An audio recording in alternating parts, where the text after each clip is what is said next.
The Michelin Pilot Challenge on IMSA Radio, part of the Radio Show Limited Network.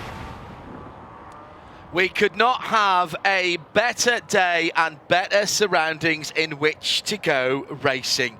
It's the IMSA Michelin Pilot Challenge on the Motul Corsa to Monterey, powered by Hyundai weekend. Of course, we're at WeatherTech Raceway Laguna Seca, one of the great tracks around the world and a brilliant place for spectators and for cars. We're on the west coast of America, just outside Salinas and just up from Monterey itself. We have 11 corners, 2.238 miles or 3.602 kilometers. And the names tell the story. Andretti hairpin, rear hull straight, rainy curve at turn 9 and turns 8 and 8A. Now, of course, we don't call them that, we call them the corkscrew. And they are famous, maybe infamous, around the world for the challenge that they pose to teams, drivers and suspension engineers. Hello everybody, I'm John Hindhaugh in the IMSA Global Broadcast Centre. The cars are rolling, and Jeremy Shaw is alongside me in the Global Broadcast Centre. Shea Adam is in an empty pit lane now. Shea, that's good news. Everybody is out of the pit lane. Exactly. The first important step to getting this race underway is making sure that all of our race cars take to the track. And we were correct in our presumption that the number 11 Will Sport Mercedes was not on the grid. They will not be taking part in today's race, but everybody else is rolling out on the track. 2.238 miles. They've got 2 pace laps. The first one, they pack up. The second one, they pair up coming out of turn 6. So we are going to see cars potentially side by side through the corkscrew. Woo-wee! I'm yet to believe that will happen. Now, the Will Sport car was involved in an incident yesterday. Gary Ferreira for Will Sport, Mercedes AMG GT4, with one of the Team TGM cars. They're both back. The TGM cars are in the race. The Will Sport car's not. But it's been a big week for Team TGM, Shea. It's been a huge week for Team TGM and for Ted Giovannis and the JKTG Foundation. This week, they announced a $35 million donation to the Johns Hopkins Institute to try and find a cure for metastatic cancer. Now, Ted Giovannis has always been about going outside of the box, trying to find different ways to cure cancer, because the ones that we have haven't worked yet. So, Ted saying this week, $35 million is what they'll be donating. That is huge. If you don't have a car to cheer for in this field, I think that just earned your favoritism, don't you think? Yes, this is the man, of course, who took a break from racing to help with the fight against COVID as well. Let's not forget a couple of seasons ago. Well, great news from a very socially aware paddock that we have in IMSA racing. Not just here in the Michelin Pilot Challenge, but lots of great stories. Weather, well, it's just starting to cool down a tiny bit. We had temperatures in the mid to high 40s Celsius, 115 Fahrenheit on the track, and mid 70s in the air Fahrenheit, mid 20s Celsius. We are 43 Celsius at the moment and 22 in the air. That's 109 Fahrenheit on the track and 72 in the air. So Jeremy Shaw, temperatures coming down, which is good news for the tyre engineers at least, even in this 2-hour race. Yeah, that's right. It's the beautiful conditions are absolutely perfect for going racing here. Good field of cars, perfect weather, great racetrack. What more could you want? You know, this track it's hard on tyres. It was supposed to be resurfaced for this event, but with all the rain we've had in California this winter, that didn't happen. So it'll be resurfaced after this event. So the old track surface here, cars slide around here and they really do chew up the tyres. So tyre degradation and tyre preservation for the drivers is going to be an issue during this 2-hour race. Cars packing up down towards the end of the second formation lap. The end of a Super Saturday. My goodness, we've packed some excitement in today, but we're not finished yet. 120 minutes of all-out, side-by-side, door-to-door, wheel-to-wheel, door-mirror-to-door mirror action coming your way for the IMSA Michelin Pilot Challenge, and we're green at WeatherTech Raceway Laguna Seca, and the GS cars charge down, all 21 of them, to the Andretti hairpin. Now the TCRs come to the line. 13 of them are side by side. Looks like the world's biggest skill X-String meeting as they come to the line. Brilliant start from all of them. And at the front of the field, it is still Austin McCusker for Van der Steur Racing, holding on for the Aston Martin in the GS category from RS1, and the green Porsche behind them, the number 28 car, Eric Filgueras for RS1.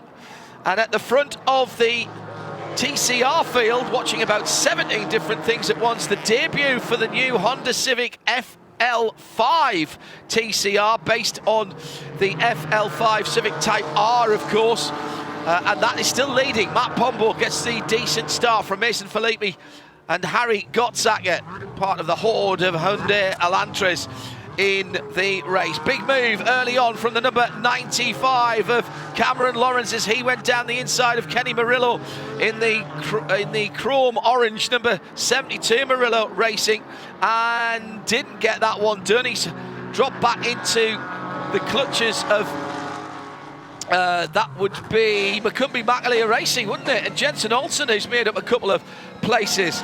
Pretty sensible start, Jeremy Shaw, as we complete the first lap for the GS cars. Yeah, nice clean start there. Great effort there by Austin McCusker. This is only his third start in a GT4 car. He's got experience in all sorts of different cars. In the past, was brought up on a diet of open wheel racing, but then made the switch to LMP3s a few years ago. He won the IMSA Prototype Challenge 3 or 4 years ago now. He's been racing in Europe for the last couple of years, but this year making his debut in the Michelin Pilot Challenge. And here is just his third start on the pole position, and a really good first clean lap for Austin McCusker, leading this race. 25-year-old from Glen Head on the Long Island, New York. At IMSA Radio, if you want to get in touch with us here in the IMSA Global Broadcast Centre. If you are happy to watch and or listen, settle back and enjoy the next couple of hours. Just after midnight in the UK, 1:30 in Europe. Sure, many of you joining us after the Eurovision Song Contest. Congratulations to Sweden. And a second-time winner in terms of their artist, only the second time that's happened, and that means that the contest next year will be in Stockholm in Sweden, 50 years after ABBA's win in Brighton set them on their way to stardom. If you are just joining us, thank you. And as I say, settle in. We've got just as much excitement and sparkle and star quality as you've been watching over the last few hours. And already some drama as well for the 46 TGM. Aston Martin picked up one of the Michelin banners, swerving left and right for Hugh Plum, trying to get rid of that from the front of the car. Now, he's picked that up coming out of the corkscrew. He might have to go into the pit lane here, and it'll fall off as he turns hard left into the pit lane. Yeah, he'd picked it up coming out of the corkscrew. It looks a bit like a snowplow on the front of that car. And as he comes down the pit lane, Shea Adam, that is still on the front of Hugh Plum's car. Early disaster for the 46.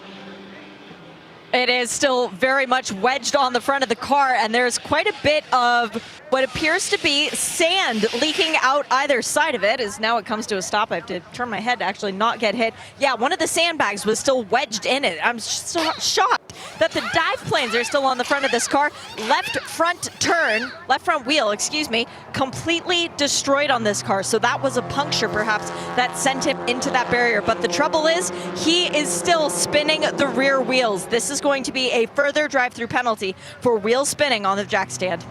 That is a horrible start to the race with barely 4 minutes gone into the 2-hour contest. And what an absolute nightmare that was for Hugh Plum. We'll try and work out, and maybe Shea can have a word with the team and find out how that started. But it was, I think, just coming out of the... Now, and we've also got the other TGM car moving slowly at the moment, Ted Giovannis.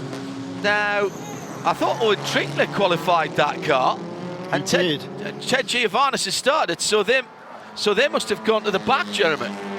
Yeah, I mean, they started well down the order. I think surprisingly, the car only qualified, I think, in 16th position.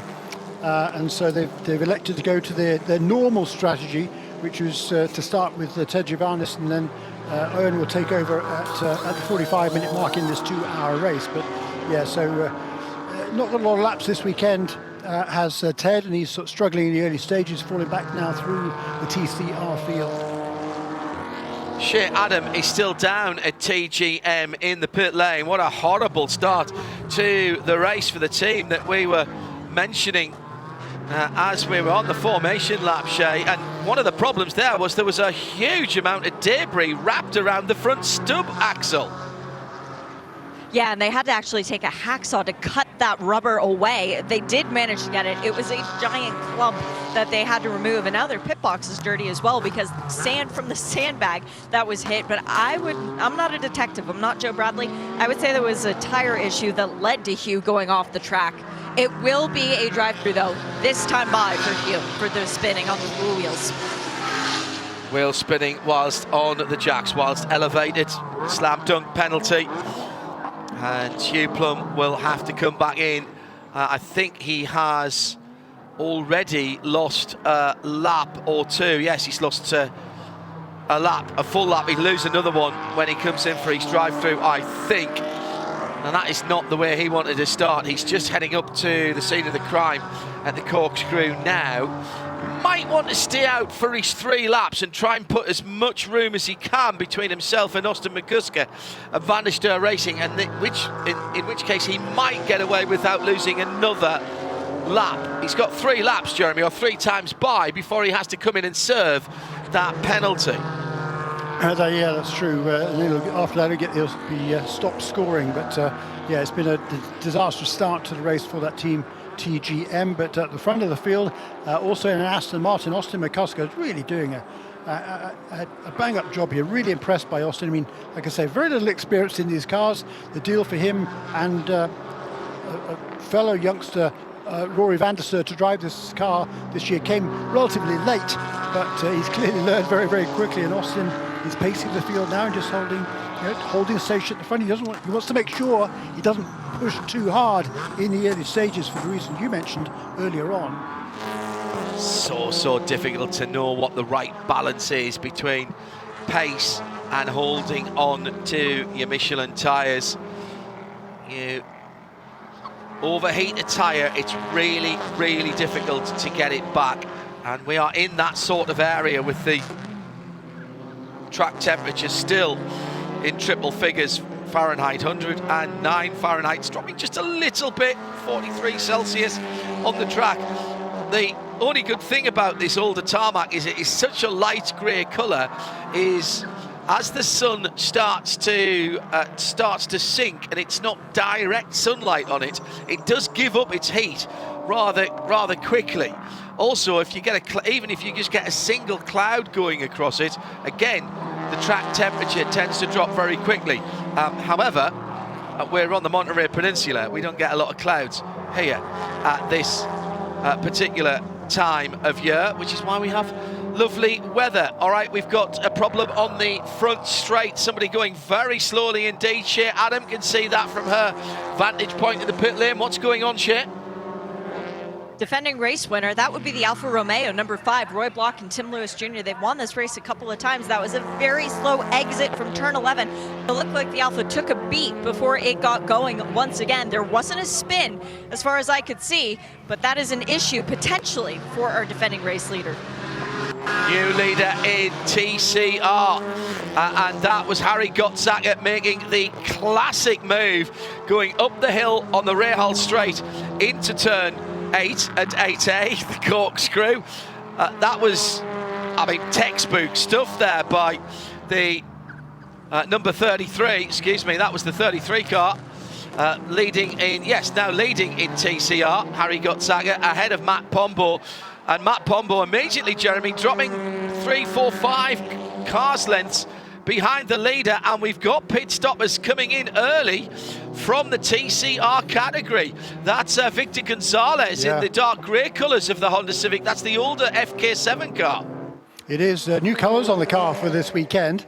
They've had various gremlins the first couple of weekends, so changing things up, a new colour scheme, but already out of the 5th position into the pits is Victor Gonzalez.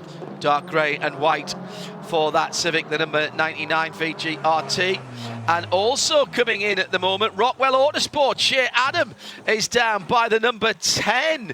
This is the Audi RS3 sequential gearbox car. What's going on there, Shea? Oh no, and the team which have 2 varieties of the gearbox this weekend, the sequential and the DSG, as you rightly point out. This is not good because the car has come into a stop. It is in its box. Driver is getting out and nothing is going on. No work happening whatsoever. Maybe he was sitting on a belt. Maybe it was twisted weird. Something that simple. Sitting on the cool suit tubes, perhaps? Let's see if he gets out and then gets back in. Yes, he's going to get back in. So it might have been nope, never mind. Checking the window net. I thought this might have been a driver comfort issue for Preston Brown, but no, they're closing the door, and Preston is going to get back over the wall. They just tapped him on the shoulder, and he held up his hands in the international sign language to say, I don't know. Meantime, the Victor Gonzalez driven VGRT car, they were looking at the left front on that car, took the Michelin tyre and wheel off that car, but it looks like they were looking around again the front brake disc, the rotor and the axle, the stub axle on that car. So already plenty to talk about as Harry Gottsacker leads in TCR and has pulled out 2.5 seconds on Matt Pombo, so he's got the hammer down, not worrying about his Michelin tyres at the front of the field. Austin McCusker for Van der Steur Racing, and Aston Martin has a second lead on the Porsche of Eric Filgueras, and then Kenny Murillo in the orange metallic Murillo Racing number 72 Mercedes, then the BMW of Cameron Lawrence, and how about a 5th different manufacturer in the top 5 with the Mustang of Jensen Altman, and a 6th different manufacturer as Alfredo Nadri's made his way up to 6th position, Jeremy, in the RV Motorsports Toyota GR Supra GT4. Great variety. Right. Yes, great variety, you're right, and Nadri's made up a couple of positions in this early stages, so a good run for him and a good battle at the front of the field as they close in on, I think that's Hugh Plum, isn't it, in the number 46 car, already a couple of laps down, so out of contention here, and potentially here the race leader's got to try and find his way past, and he's got Eric Filgueras filling his mirrors as well. Yeah, he's 1 lap and almost 2 down. He's just stopping himself going 2 laps down by about a car's length or so, and in fact he does the decent thing and stays to driver's right as they go into turn 5. Whilst that's happened, let's find out what's going on down in the pit lane, where Shea Adam has news from Rockwell Autosport Developments and their Audi number 10. And man whose name is above the door, well, partially Alex Rockwell. Alex, you were so excited about this season upcoming when we talked at Sebring. This isn't the way that you wanted to continue things going, but what is it that is taking this number 10 Audi behind the wall?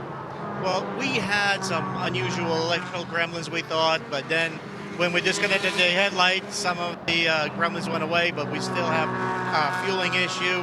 We changed everything from a high-pressure fuel pump all the way to the rails, to the plugs, and it's just one of those things. You got to have time to figure it out. We just don't have it in a race. It's not fun to race like this, so we're just retiring the car. We still got more and more out there. I'm keeping my fingers crossed, so hopefully talk to me in an hour and a half. Maybe I'll have some better news. I'll keep that promise for you. Good luck, Alex. Thank you very much, Shane. What a nightmare. What an absolute nightmare. And by the way, Alan Prosser, he of the Demon Screen Grab, and a barkeep extraordinaire as well, as we now know. The right front on the Victor Gonzalez Honda didn't come up when the car was in the pits. It looks like the onboard jacking system maybe didn't have enough pressure, and that's what slowed down their pit stop. That car is now back into the race and sits in 12th in TCR, 32nd overall. The battle at the front of the field continues, Jeremy Shaw, with the top three about equidistant, maybe 3 or 4 cars length when they are at full speed. The Concertina up, of course, under braking, but just underlining what you were seeing. This is a fine drive by Austin McCusker in the lead, Aston Martin for Van der Steur Racing. Really nice, yeah. Good consistent lap times at the moment. Mid 33s, 1 minute 33.6 last time around, 1:33.4 the lap before that. He's settling into a nice rhythm here out in the front of the field. It is coming up to complete his 10th lap, all running absolutely to plan for him. Meanwhile, back in TCR land, we saw that pass made by Harry Gottsacker, and now he's having a battle there with one of the GS cars. That's Frank Depew in the Rebel Rock Racing Chevrolet that's a good bit quicker on the straights, but not as quick through the corners as the 2 TCR cars. Yeah, good point. The TCRs are effectively one big wing, and the leaders go to the left-hand side of the track into the left-hander at turn 11. Nice work by the number 71 driver, that being Frank Depew. Stays out of the way. That's not his fight. He has got to try and stay on the lead lap in the next half an hour or so and try and hand that car over to Robin Liddell for the rapid Scotsman to bring home. So that number 99 Victor Gonzalez car is running, but it has dropped off the lead lap in class, as by the way has Roy Block in the KMW Motorsports with TMR Alfa Romeo. And if you hadn't caught what Shea said there, the Rockwell Autosports number 10 Audi has gone behind the wall with that full fuel pressure incident, and that is terrible news for them. The other car that's had early problems, Team TGM and Hugh Plum, hang on, we've got the Alpha into the pit lane as well, and this is not standard. Is there something? And there must be an issue with this. Shea Adam is watching the car coming to a halt. They go for fuel, and the right-hand side rear door coming open there. Not sure. Now the right-hand side passenger door coming in. They're taking the opportunity to put in 16, 17 minutes of fuel that's been burnt. That's a very odd one. Shea Adam down in the pit lane. Any clue to what that was? No. They were planning on bringing Roy in, though, before he had entered into the pits. But my consternation comes because you know how I like patterns, John. Well, in TCR, the first 2 years it was an Audi that won. Then the next 2 years it was a Hyundai that won. Last year, it was the Alfa that won. So I thought, surely the pattern has to continue. Not looking like that's going to happen right now. So not great news, but I will check in with Tim Lewis or maybe Kevin Wheeler, find someone to ask the question to. Maybe Lewis Malone.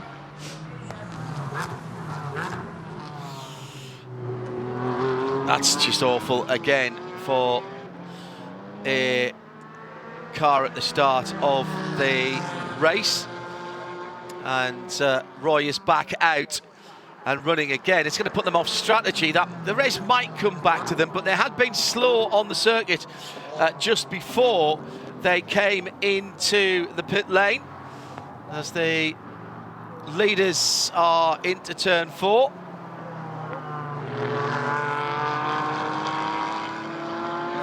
Hearing from the team at the 71 Camaro, the Rebel Rock Rebel Rock Urban Grid car, that Frank Depew is having a slight brake issue. Apparently they've had it in pretty much every session, and they just haven't been able to get to the bottom of it, as the leaders are at the bottom of the hill going up the Rahal Straight. We'll get to Jeremy Shaw in a moment for a look at some of the times, but let's get back to Shea for an update on that Alpha. Early stop for KMW Motorsports with TMR Engineering. Shea, what was the problem for Roy Block and the number 5 Alpha? Well, the problem persists, but what is located on the passenger side of the car? Cool suit. That makes sense as to why they would open the door and perhaps fiddle with it a little bit, see if that made a difference. Turns out, not a cool suit related issue. They think they're losing their steering rack. The problem persists for Roy Block out on the track. This is not a circuit, Jeremy, where you want any problems with your power steering or indeed your steering rack. There's a lot of quick corners where that loads up, and there's a lot of quick changes of direction as well, as the leaders put a lap on Ted Giovannis, who very kindly steers out the way and actually almost brings the car to a halt as he goes into turn number 2. I tell you what, the pace at the front of this field, Jeremy, is pretty unrelenting at the moment. If people were talking about saving tyres here, nobody told Austin McCusker, Eric Figueras and Kenny Murillo, because they're cracking on. Yeah, I mean, they're doing 33s still, 33.9 last time around for the race leader. The race lap record around here was set last year at a 30.9, so 3 seconds away from that. Yeah, I think Austin's just managing his pace at the moment. He doesn't want to push too hard. If he can maintain that gap and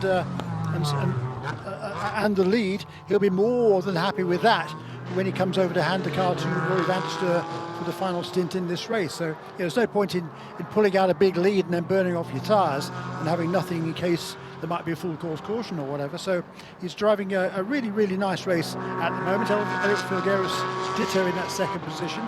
And also Kenny Murillo in third too. So it's cool to see these three completely different cars, Aston Martin, the Porsche and the Mercedes, running just in lockstep at the moment. And I think we're just biding their time at this stage in the race. We've got 21 minutes down only in the race, so really halfway to when the pit stop window effectively opens. Round the outside. Has had enough of following. Yes, because as you say that, Jeremy, they try and make a liar out of you and decide to turn up the wick. And for a moment, there's almost 3 across the track going into turn number 3. And the RS1, Eric Figueras, driven green and black Cayman 718, was having a real go round the outside into the Andretti hairpin, and these three have closed up now. Figueras thinks about going down the inside to turn number 5 and then thinks better of it. That's 718, looks absolutely tiny compared to the Aston Martin. That's a mid-engine car, of course, engine hidden away where the back seats would be. Even if you look at the road car version, you can't see the engine. You have to get underneath the car to actually see the engine. There's no way to actually access it from the hatchback behind the driver. Whereas the two cars either side of it, both with the V8 twin turbocharged engine, are front engine cars.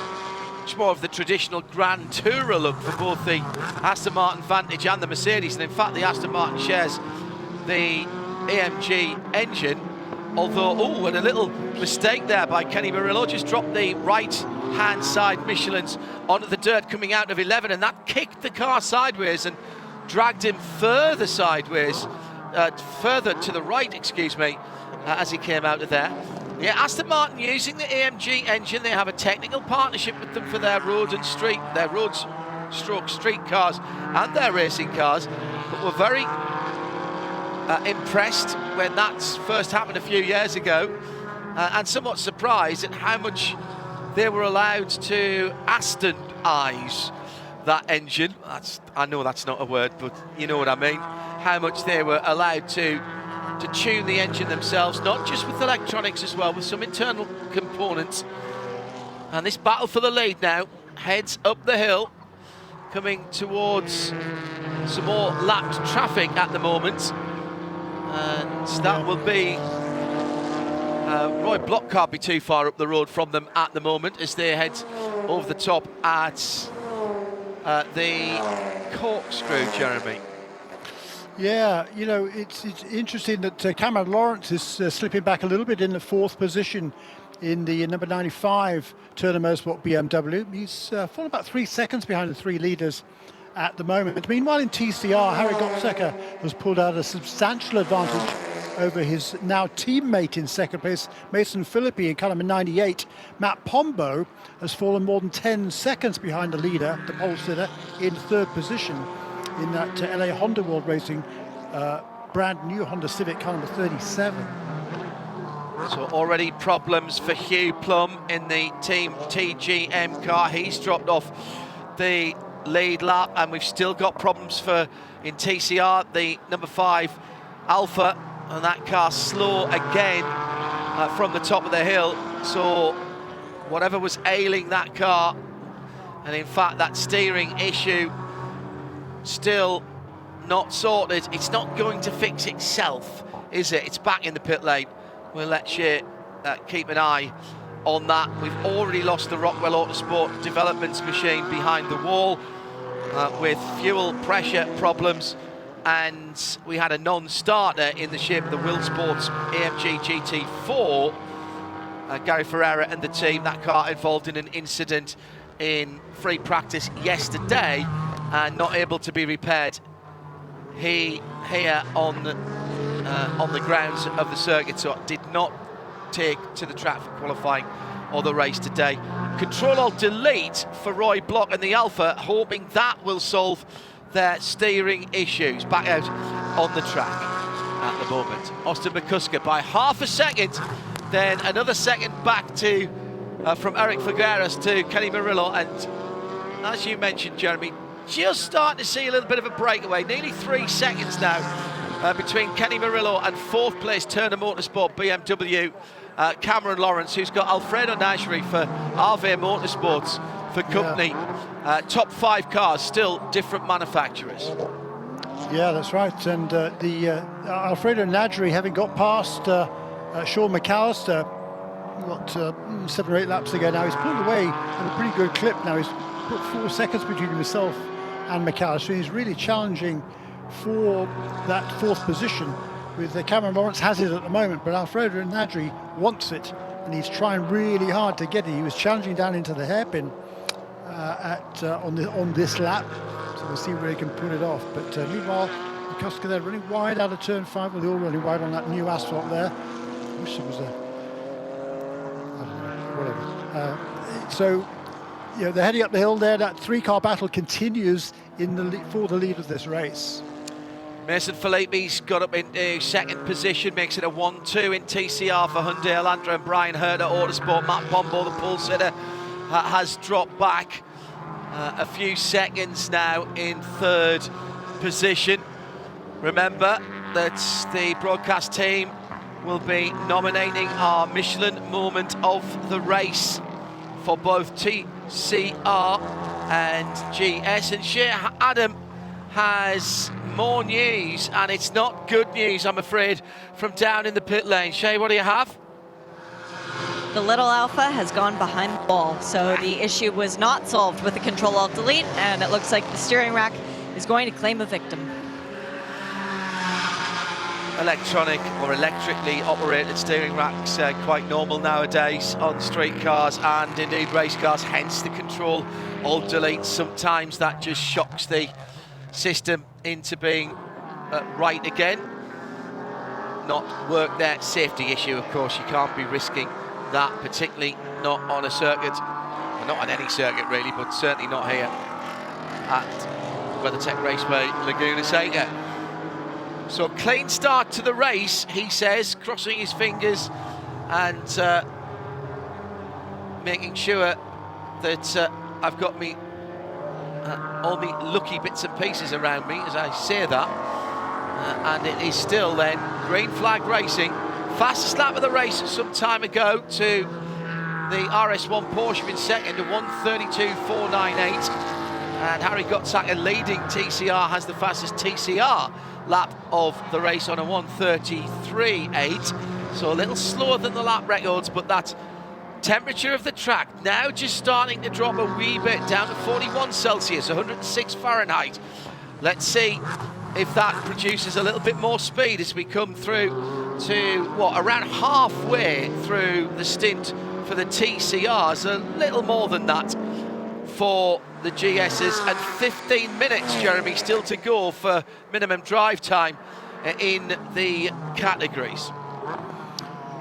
Yeah, that's right, and a really interesting battle going on there at the front of the field. And Kenny Murillo was held up briefly there by Dr. Will Talley in the second of the Honda World Civics. That's the older FK7 bodied car, but it's still McCusker who leads, and Filgueras sort of content to follow in his wheel tracks at this stage.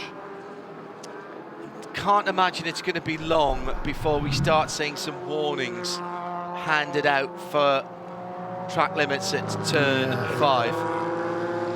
You've got to do it. Don't pave it. I can see both sides of that, in point of fact. But if you should be able to drive your race car within the white lines, and you know. Yeah, but you know. God, I don't know. Shea was at the drivers' meeting earlier on today. What was said about that, Shea, from our race director to the drivers in the Michelin Pilot Challenge about this new tarmac? Bill Barfield laid it out very plainly. He said, we are going to continue to police track limits as we've always done with an IMSA, which is you must have 2 wheels on the racing surface at all time. The curbs are defined as the racing surface. So if you have 4 wheels on the black stuff, that is track limits. If you have 2 wheels on the curbs, you are still within the rim of the track. So it does reprofile those corners by giving them more space to drive on, because previously they would have been driving on sand if they'd gone 2 wheels over the curb, but that's how they're policing it. I understand the thinking behind the track saying what they've got to do. Let's see what happens when the whole track's repaved and see if there is any difference there. One thing I would say is that it's quite simple in MotoGP, which is at Le Mans this weekend actually. There's a different coloured tarmac on the outside of the curbs, and if you go on that, that's your track limits. Well, it's kind of the same here, except it's rather than being green, it's very black rather than the grey of the main surface. I do think that the AstroTurf that we've still got at turn 6 and at turn 11, or you can make that tarmac beyond the curbs, you can make it a different colour so it's easy to spot, like it is at the corkscrew, and make it low grip. That's the thing, make it low grip, absolutely right. That's my suggestion here. So there's absolutely no advantage to running onto it. I mean, you're always going to push the limits. I mean, that's what racing is. You're pushing the limits. That's true. You don't want to step over those limits. I mean, I can see why why those limits are being enforced, but I just think it's really messy. And I mean, we motor racing existed for many years without that problem rearing its head. I don't really understand why it should do so now, except for the fact, of course, one of the factors is the suspensions nowadays are so good. Correct. But here, particularly at WeatherTech Raceway Laguna Seca, the curbs are very flat here, mainly for better for the motorcycles, and so there's really no harm to running and using all those curbs. If you make the curbs higher, then there would be a disincentive to run on them. But that's the way the track is, and the drivers have got to do their job to keep within those limits. I do think it's interesting because track design, we're keeping an eye on the battle for the lead, by the way. It's in behind Jacob Daly for Daly Motorsports and his Hyundai Elantra. Keeping an eye on that whilst that's happening. I do think it's interesting that the fashions and fads, hang on a second. We're going to run up the hill.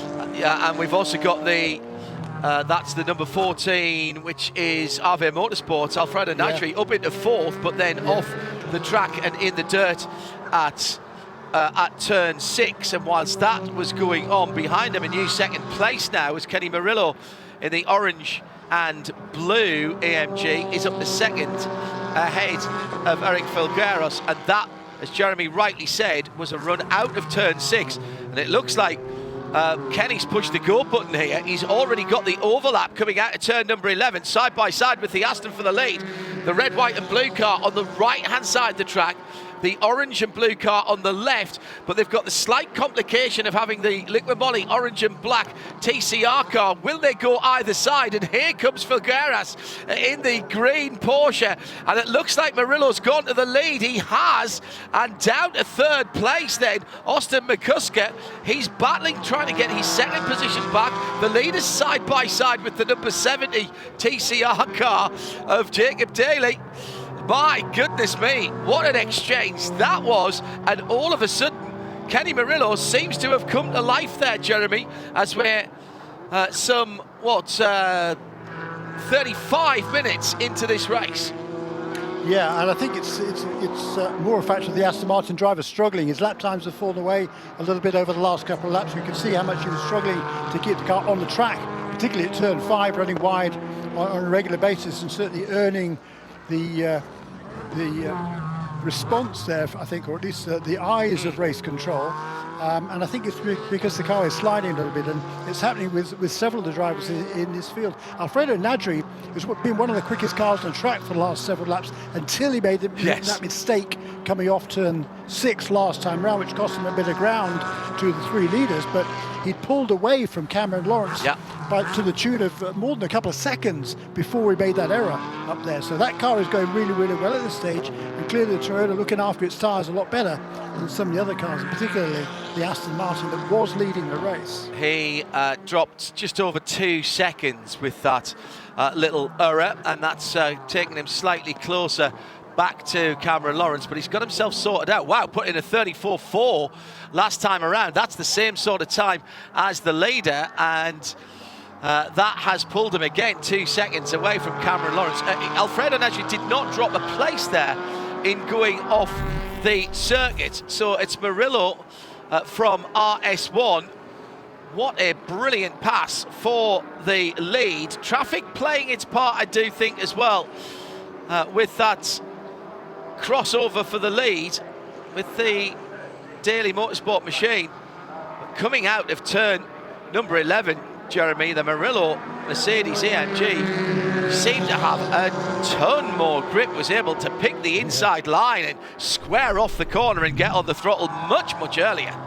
There was, wasn't it? Yeah, big difference there. Core Motorsport with a problem, and this is the number 59 car, and it's Bob McCallion who was in 8th position, and that car is touring, Jeremy. Yeah, and he just, there's looks like some fluids on the back of that car. He just overtaken Jensen Altzman in the other Ford in this race, the number 13 car. And now it looks like Bob has a problem, but that's a shame. He was due to share this car with young Luca Mars, who is super fast. Yes, he is. Bob is the son of Jim McCallion, who runs the Long Beach racetrack, of course, for many years. But yeah, it looks like a pretty major problem for that Core Motorsports Ford Mustang. That's a shame. Trying to see if that smoke coming out from underneath is from a tyre problem, and it's just being drafted underneath the car. He's just coming through the corkscrew now, and he's staying out of everybody's way, as he should do. If there is a tyre problem, it's the right-hand side, and I think if it is a tyre, it's the right front, but I don't think it is. I think all of his Michelins have air in them. Just want to finish one quick point that we got interrupted with all the action. I do think it's interesting how track boundaries tends to be cyclical. A few years ago, we took out particularly here in Europe, we took out all of the gravel traps and put down hard standing, put down tarmac surface, because apparently that was better and people could scrub speed off by doing that rather than having gravel up to the side of the track. And that's now fallen out of favour, and even places like Spa, which were actually very badly transformed in my opinion, made it much less of a challenge. The gravel traps are now back up to the edge of the circuit. Now, what that does do is mean they can give you issues with needing safety cars or full course yellows to recover cars from out of gravel traps that are right next to the circuit. But it also means, Jeremy, that there are consequences if you stick your wheels off. You pays your money, it takes your choice. Yeah, there you go. Yeah, good point. Here's a battle now, all of a sudden, for the lead in TCR. Not so long ago, there was 7 seconds between the first and second place car. Well, no longer, because Mason Philippi, in that car number 33, has his mirrors full now of number 98 of Harry Gottsacker. They just changed positions again, actually. Number 33 car leads. No, that's been the way to... Gottsacker leads, Mason Philippi in second place. Correct. For the last few laps, they've been bottled up behind Vin Barletta's GS Turner Motorsport BMW, car number 96. So they're kind of struggling to get ahead of that car. And there's another train of GS cars just up the road as well. Let's go down to Shea Adam, who has news of the Bob McKillian Core Motorsports Ford Mustang, the number 59 car. There was tyre changes on that, Shea, but I'm not sure that there was a puncture on that number 59 car. Tire change and driver change, no puncture, nothing visible, but the car did fire back up and very recalcitrantly went behind the wall. Luca Mars taking it back there. Drive time was definitely not met by Bob McKillian during his drive time, so that would be interesting if the car can come back out from behind the wall. He'll need at least a couple minutes, as into the pit lane now comes Ted Giovannis, the number 64 TGM Aston Martin. Fuel tires and Owen Trinkler for that car. I'm also seeing Vin Barletta about to come in here soon, because Robbie Foley is up on the wall for the 95 Turner Motorsport BMW. Remember, this car won the last time out at Sebring. It feels like a very long time ago. Oh, and up into the pit lane, the number 39 Carbon Porsche. That means we're about to be treated to some Jeff Westphal driving for that Porsche. Fuel and new tires all the way around. Yeah, I misspoke earlier on. I was confused. Not unusual at my time of life, in fairness. The minimum drive time here in Michelin Pilot Challenge, 40 minutes, 45 in WeatherTech, 40 minutes here. So that has now been achieved. And the fall from grace and from pace of Austin McCusker continues, as Alfredo Najri has gone by rather easily in the RV Motorsports car. So I can only imagine Austin McCusker and the Van der Steur Racing Aston Martin, Jeremy Shaw, is really struggling for grip out there at the moment. Yeah, he is, but Najri is absolutely flying in that Toyota. The last several laps, he's been the fastest car on the track. Last time around was 134.2 for the guy from the Dominican Republic. The race leader, Kenny Murillo, who's pulling away from Eric Filgaris to the tune of, well, 3 or 4 tenths of a second over the last few laps. The leader was 2 tenths slower even than Alfredo Najri. So Najri really doing a nice job, as is Kenny Murillo out front. We know the Mercedes is good on its tyres, and Kenny Murillo is taking full advantage of that, and clearly so is the Toyota. Now up into, is he up into third position? I think he might Yes, be. it is. Yeah, he went by Austin McCusker there. That was the quite simple pass, closed him down. So that pit stop by the number 39 car, that's the first of the leaders to make a pit stop. Number 64 car is already a couple of laps down, so unless there's something really weird happens, that's not going to be a factor.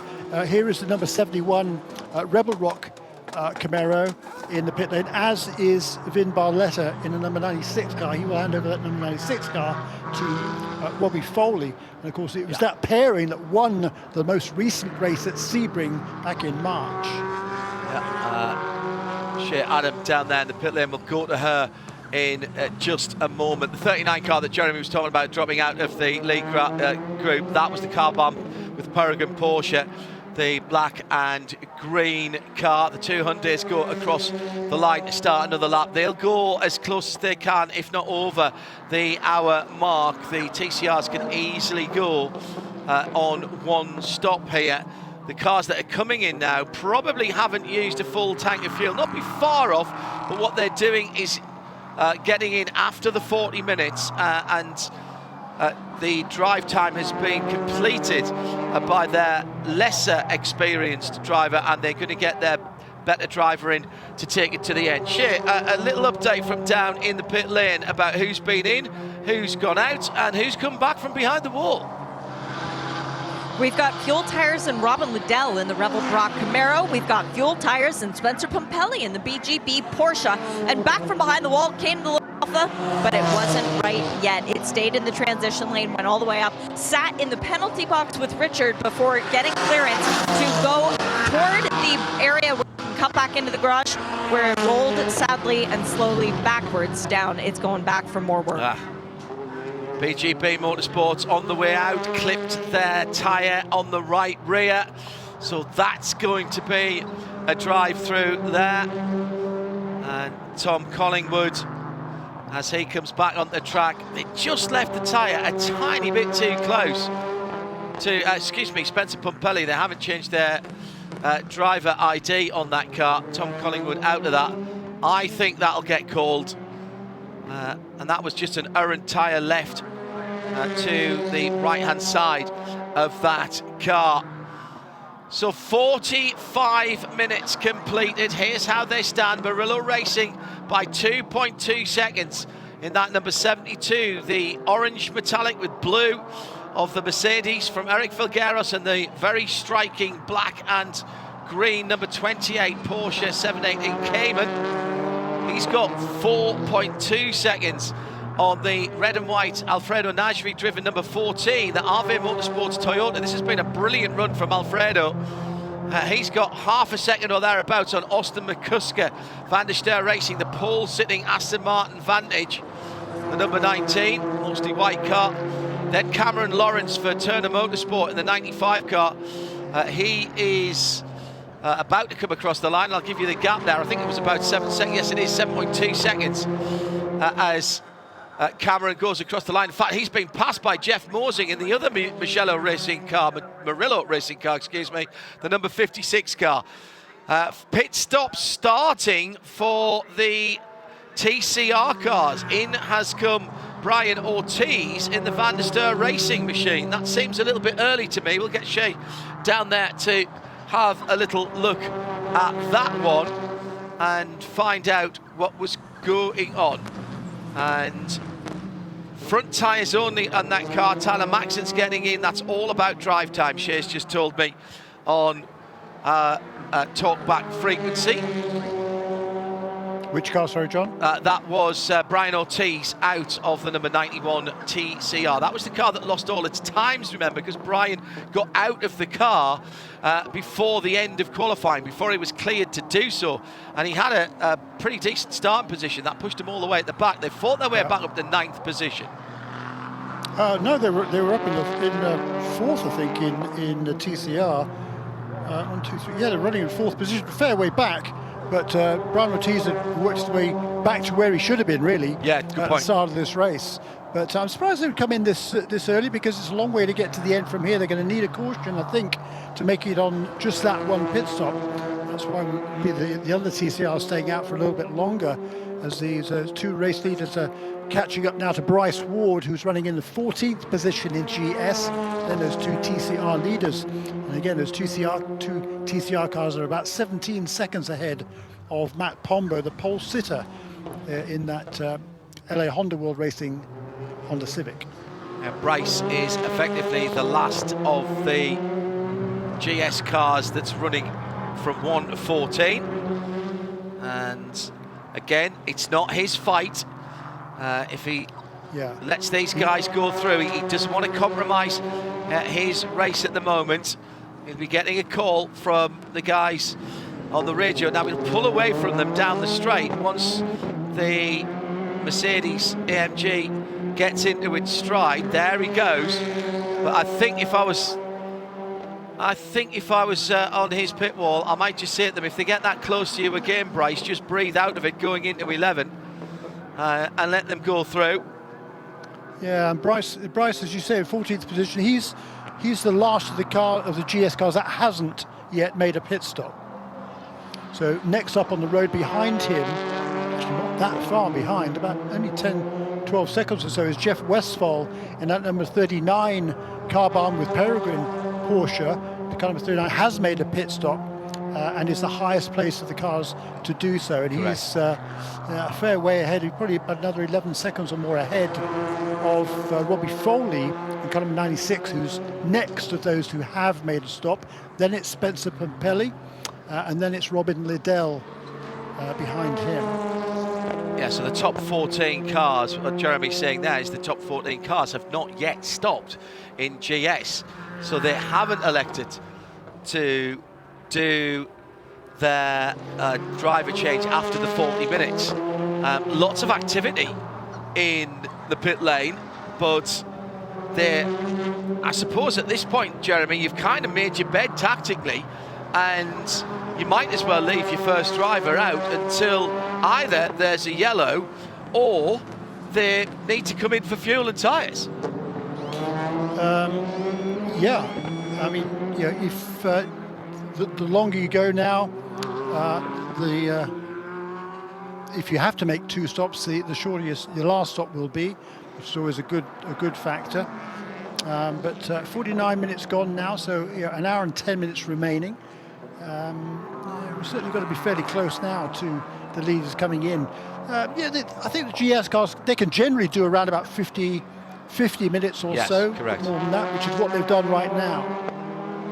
50-55 minutes. Jeff Westphal's But again, I don't think, John, excuse me, they're not really running flat out at the moment. At least the leaders aren't, because they are trying to take care of their Michelin tyres. Yep. So they could run faster and therefore would use more fuel. So that it's an interesting balance that they have to strike. I think that's a very good point you've made there, Jeremy. In trying to ensure that they aren't tyre limited for the race, they're actually getting better fuel mileage, and that's really a very good point that you've made there. Jeff Westphal, who's on a new set of Michelins, has reset the fastest lap in GS the last couple of times by at least, possibly even the last 3 times. He's down to a 32.0 now, and that's 4 seconds faster than Kenny Murillo at the front of the field. They are trying to achieve very different things in the way they're driving at the moment. Meantime, at the front of TCR, Harry Gottsacker and Mason Philippi are tied together with a short bungee cord at the moment as the leader comes over the top of the hill at the corkscrew. All the teams in the pit lane who haven't stopped are up on the wall now, and I wonder if Kenny's coming in this time round for Murillo Racing. That would give the lead back to Eric Figueras, or the lead to Eric Figueras. He's not led. No, Kenny's gone through. It's interesting, isn't it? Figueras, he's been in second position in 32 of the 33 laps we've done so far. But he's had different guys ahead of him or behind him for all of that time. The only lap he wasn't in second place was on lap 22, which was the lap on which he got passed by Kenny Murillo. Then the following lap got past the erstwhile leader, which was, of course, Austin McCusker. Little bit of side-by-side action there. Chris Miller in the 17 Unitronic, the liquid moly car, getting a little hip check from, it was the one of the Mustangs, wasn't it? I think it was the 14. No, so that must have been the Toyota, excuse me, of Alfredo Najri, 3rd place car. We'll see if the race control deems it necessary to have a wee look at that one. Bad news from the pit lane, by the way. We have another retirement. It's official. The number 5 Alfa Romeo Giulietta Veloce of KMW Motorsports with TMR Engineering will not come back to the track there. That adds then to the earlier retirement of Rockwell Autosport Development Audi, the number 10 car. And we've still got the Ford Mustang GT4 59, the Bob McKillian car. That is still in the pits. We await news of that car, but obviously all of those, or that car, even if it was to come back, the number 59 Ford is way down.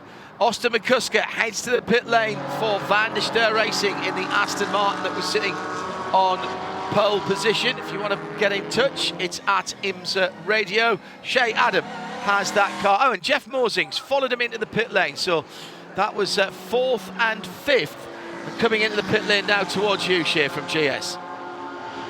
What a great drive by Jeff Mosing. He qualified back quite a bit further. It's now time for Eric Foss to take over fuel and tires for the Murillo Racing number 56 Mercedes. It is a great stop so far for the number 19 Van der Steur Racing car as Rory takes over from Austin McCusker. Laguna Seca is actually on the back of both of their driving suits. I love it. They've done custom suits for this weekend, as Trash Boy race car is on the side of their car as well, doing a special design for this weekend. We now are just waiting on fuel for this Aston Martin.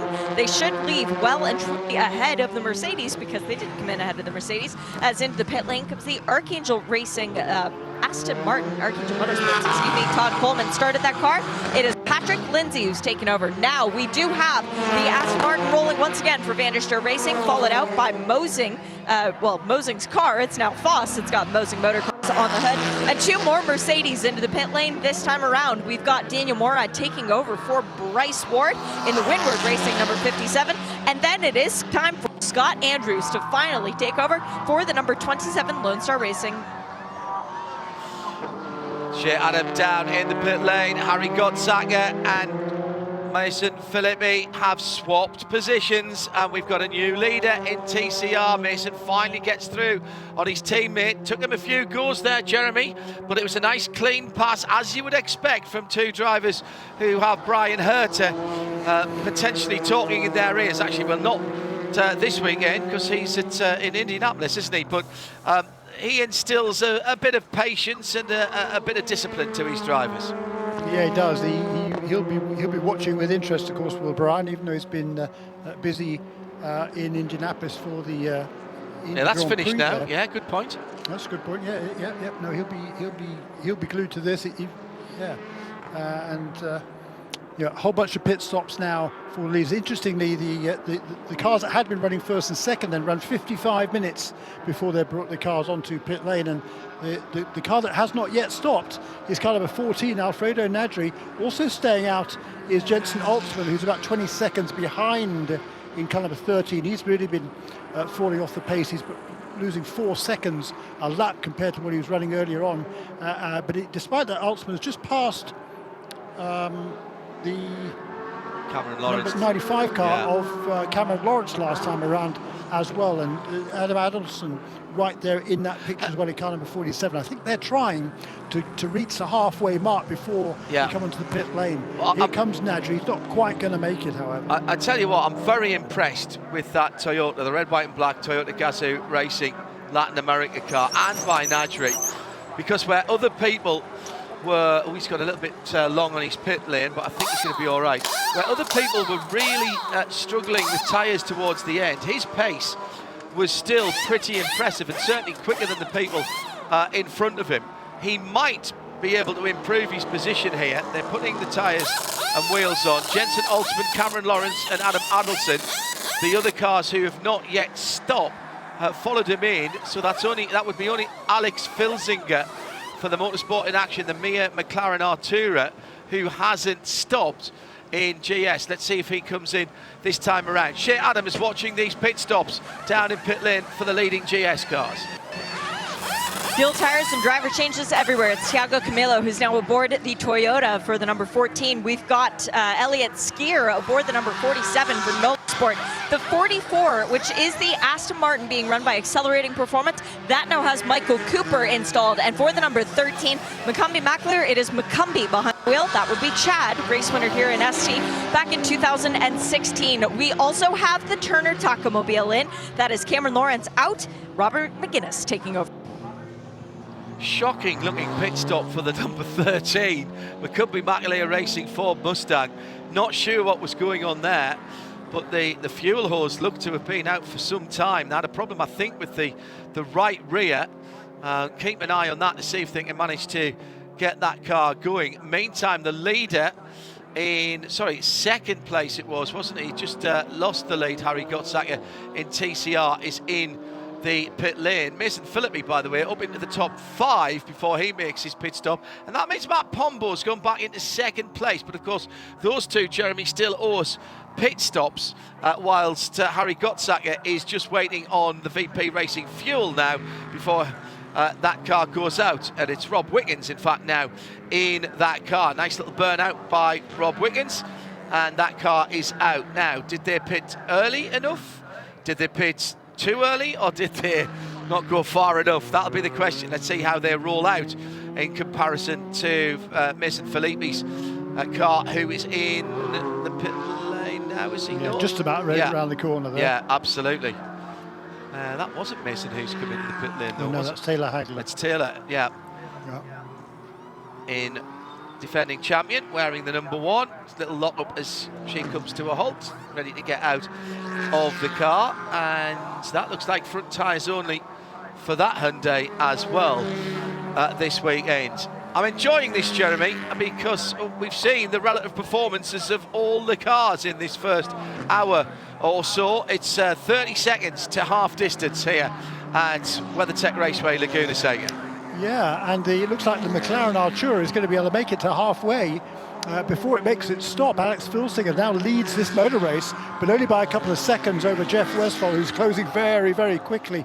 1 minute 33.2 the lap time last time for the second place car of Westphal to the 1:36.4 of Alex Filsinger. So almost 3 seconds the differential there. It was only 2.3 seconds between them as they crossed the line. But the strategy for the car barn with Peregrine team, they've rolled the dice here by stopping at the 40-minute mark in this race. They were the first of the leaders to make a pit stop, came in 6th position, and here is Westphal now in the lead of this race. However, he's going to need a lot more fuel for his second stop, which he's definitely going to have to make, than the other guys. If there is a full course caution, he's still, unless it's a really long caution, isn't going to be able to make it. If there is a full course caution, then some of these guys that stretch out their fuel might be able to make it. So still a fair bit of strategy to be played out during this 2-hour race. And Filsinger now finally makes his way onto pit lane. Shea Adam down in the pit lane, opportunity with the driver changes having taken place to speak to some of those who took the start as the leader in TCR comes into the lane. Mason Filippi is now in the lane. I'll watch that as Shea can talk to Kenny Murillo. Kenny, what was it that you just got tired of driving around in third, that all of a sudden you went to first and thought, hey, this is pretty nice? Yeah, it was just all about managing the tire. It's really key around this place. And that's a real true testament to everybody here at Murillo Racing. They did an amazing job setting up this Mercedes AMG GT4 perfectly with his Michelin tires. What a dream to drive. There was a small window of opportunity, and you just gotta seize those. And it's always a pleasure racing Eric. He's always a good friend of mine and races clean. So ultimately, just incredibly happy, and I couldn't wish for anything better. Is this the track that means the most to both you and Christian? Yeah, I mean, ultimately, this is kind of our home track, and it's a shame we don't spend enough time here. It's a really great track.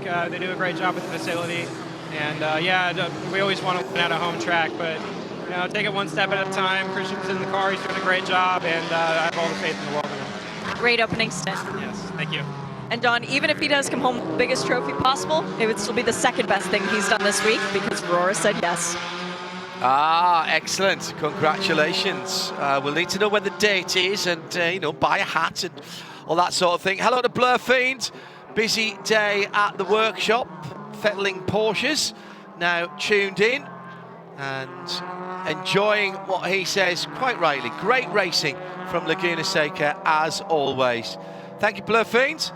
I hear that you might be coming to the centenary of Le Mans this year. I just hear that on the grapevine. Hope that is true. Haggerty Radio Le Mans covering that for you from the first weekend of June. Exclusive coverage of test day, and then the only place that you can get live coverage free is via Haggerty Radio Le Mans, and some familiar voices on there for you from that excellent event that we're looking forward to. Before that, of course, next weekend we've got the Nürburgring 24 Hours, one of the biggest GT3 and multi-class GT races in the world. 146 cars, I think, have been declared for that, and we'll be on the air with a special midweek motorsport from Wednesday. Live coverage in sound and vision, free live coverage with the World Feed TV. That starts on Thursday of next week. Hope you can join us for some of that. For now, we've got 56 minutes still to go in what so far has been a very interesting race here for the IMSA Michelin Pilot Challenge at the Motul Corsa de Monterrey, powered by Hyundai weekend.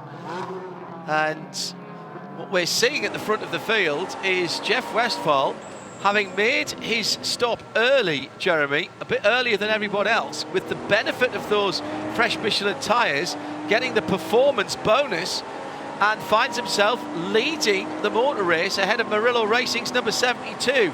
So that pit stop protocol and the pit stop strategy has worked very well for Carbahn. Yep, indeed. And but like I said a few minutes ago, their next stop is going to be a lot longer than the other contenders. So it'll come down to whether or not there's a full course caution, how the pace of the tyres is. Interestingly, the last time around, Jeff Westphal's lap was a 133.3. He was turning 32s up until a couple of laps ago. Again, this tyre degradation. New fastest lap, by the way, a couple of laps ago. In fact, a new one this time around for Daniel Morad for Windward Racing in that number 57 Mercedes. He's just at a 131.462. So that's only half a second outside the lap record of this race. Remember, right in the early stages, they're running a couple or 3 seconds away from that. So the pace is definitely being upped. The question is, do you burn through your Michelin tyres? 131.367 is the new best lap from Scott Andrews for Lone Star Racing in the number 27 Mercedes. And the numbers that a lot of people will be looking at is not necessarily just those lap times. Track temperature now down to 36. That's 10 Celsius that it's dropped. 97 Fahrenheit. We were at 115, weren't we, when we started this race? Hearing, by the way, that the number 59 Mustang has retired. That's the Core Motorsports machine. That car's an official retirement, as is the Alpha and the Alpha number 5 and the number 10 Rockwell Autosport development car. That was fuel pressure problems.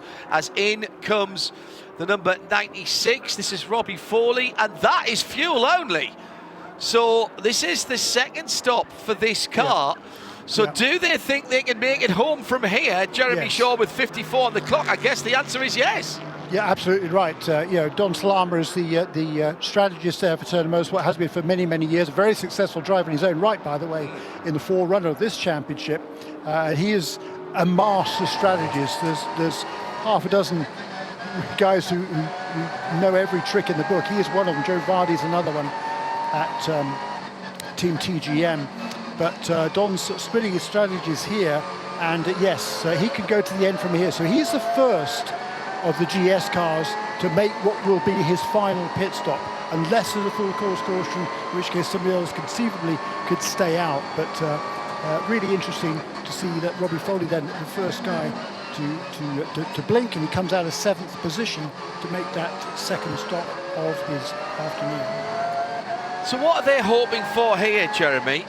That the race stays green, yes, and they can then cycle through when everyone else makes their stops. Yeah. Well, if it's a full course caution, no, full course caution would be perfect for them, because assuming they've stayed on the lead lap, and I have to wait till they come around, but I think he probably will have done. Assuming he stayed on the lead lap, if there is a full caution, the pits would be closed. Everybody would pack up behind the safety car, and then everybody would make their pit stops that needed to, but he wouldn't. So he would stay out and he'd cycle to the front then. So either strategy is looking pretty good for him, but a full he is on the lead lap would be even better. Yeah, he's just coming to the start-finish line now, and the leader is just coming through Rainy Curve, turn 9. So he's a third of a lap from going down a lap at the moment, if you see what I mean.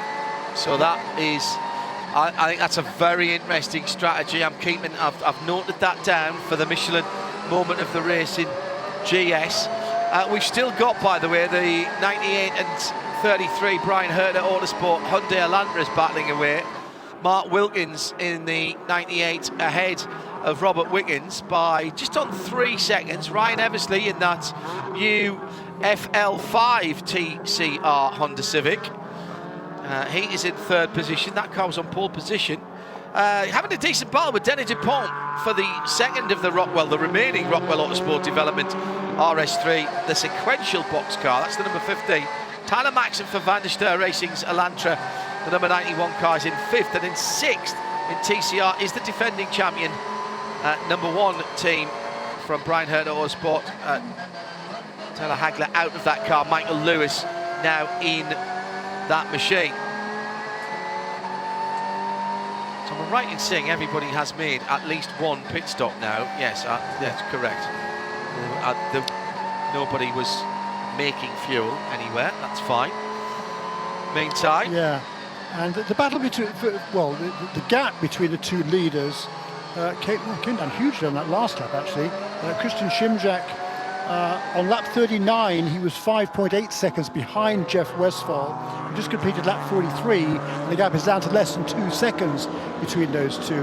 134 for the race leader that time. Again, he's been out there for 17 laps on this set of tyres, so the tyre degradation is becoming apparent there on that Porsche.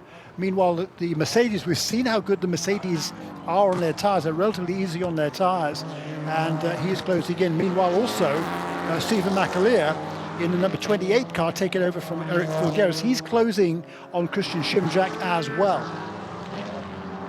sticker tyres up on the wall for Robert Liddell down at Rebel Rock Racing, and it's a full set of Michelin sticker slick tyres, brand new. That car will have to make one more stop before the end. Question, I suspect, of where and when they decide to take it in the number 71 Chevrolet Camaro. Sitting in 13th position at the moment, some 32 seconds away from the leader.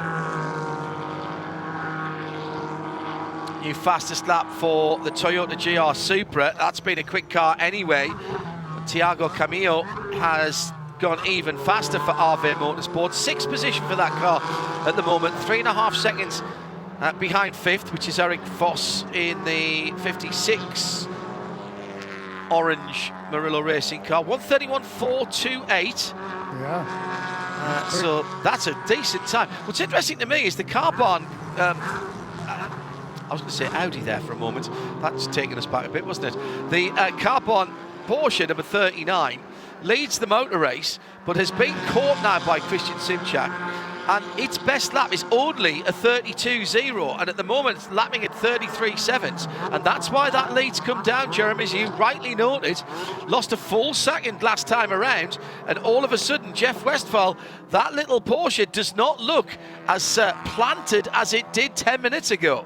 That's exactly right. That's the ups and downs, quite literally, here of WeatherTech Raceway Laguna Seca, and he's now got his mirrors full, and right there in 3rd position also he is Stephen McAleer. So we've once again got a 3-car battle for the lead, as we had in the early stages. Well, for a while it was 4, wasn't it, in the early stages? But it's the Porsche that leads now, but on a completely different strategy to the 2 cars, the Mercedes and the second, and the Porsches right behind him. Yeah, Stephen McAleer will be loving seeing the 2 leaders right ahead of him.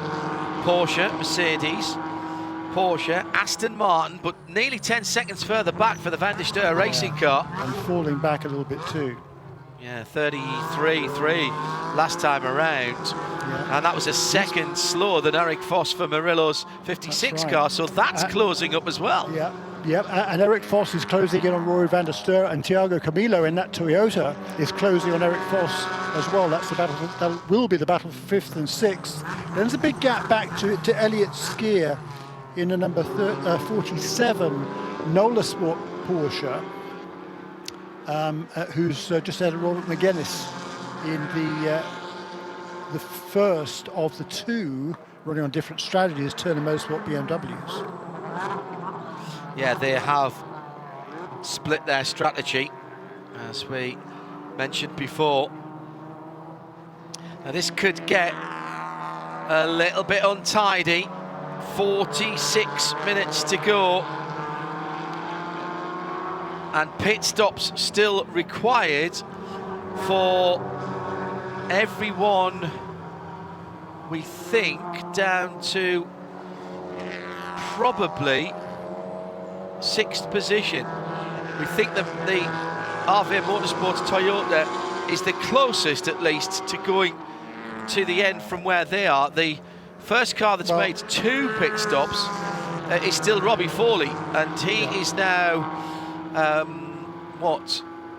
well down, sitting in 15th position, isn't he? Yeah, I mean, the problem now is if you do make your second stop, you want to make sure you stay on the lead lap in case there is the full course caution. So that's the problem here. The issue with that is there's only 6 cars that are within half a minute of the race leader. Yeah. So anybody behind that is going to run the risk of falling off the lead lap, and from there, if there is a full course caution, it's not going to help you. But of those who, of the cars that, the 2 cars that stayed out longest before making their first stop was the number 69 car, the McLaren Artura.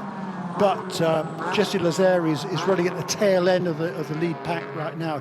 He can possibly make it to the end, but it's going to be very, very tight for him.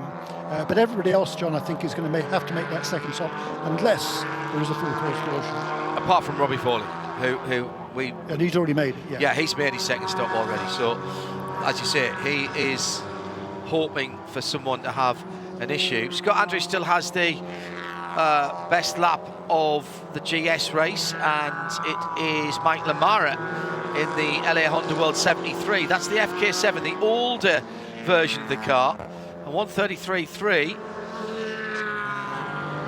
Campbell Bigham's just put the best lap for his team in the Elantra for Daily Motorsports. That's the number 70 car, 1:35.2. They are in 9th. Check that 8th position. My apologies. And the number 14, Thiago Camillo, now right with the number 56, Eric Voss, Murillo Racing AMG, as they come down the hill from the corkscrew into Rainey.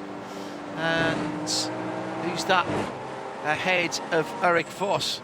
That is Rory van der Steur, isn't it? So that is that whole battle, Jeremy, from 4th all the way down to, I think, 8th position. No, check that 7th position. Elliot Skier's there, isn't he? So that's an interesting one, as Rory van der Steur peels out of that battle and comes into the pit lane. There's a big donut on the right-hand side of that car where somebody's had a tyre and wheel into him. That looks like sticker tyres, Shea Adam, for that number 19 Aston Martin with 43 minutes to go. Sticker Michelin tires for Rory van der Steur. Is it right sides only? Yes, it is. They do have left sides up on the wall ready to go, but not enough time as the refueling is done. And Rory is told to go, and he's not yet put it in gear. Come on, Rory. There we go.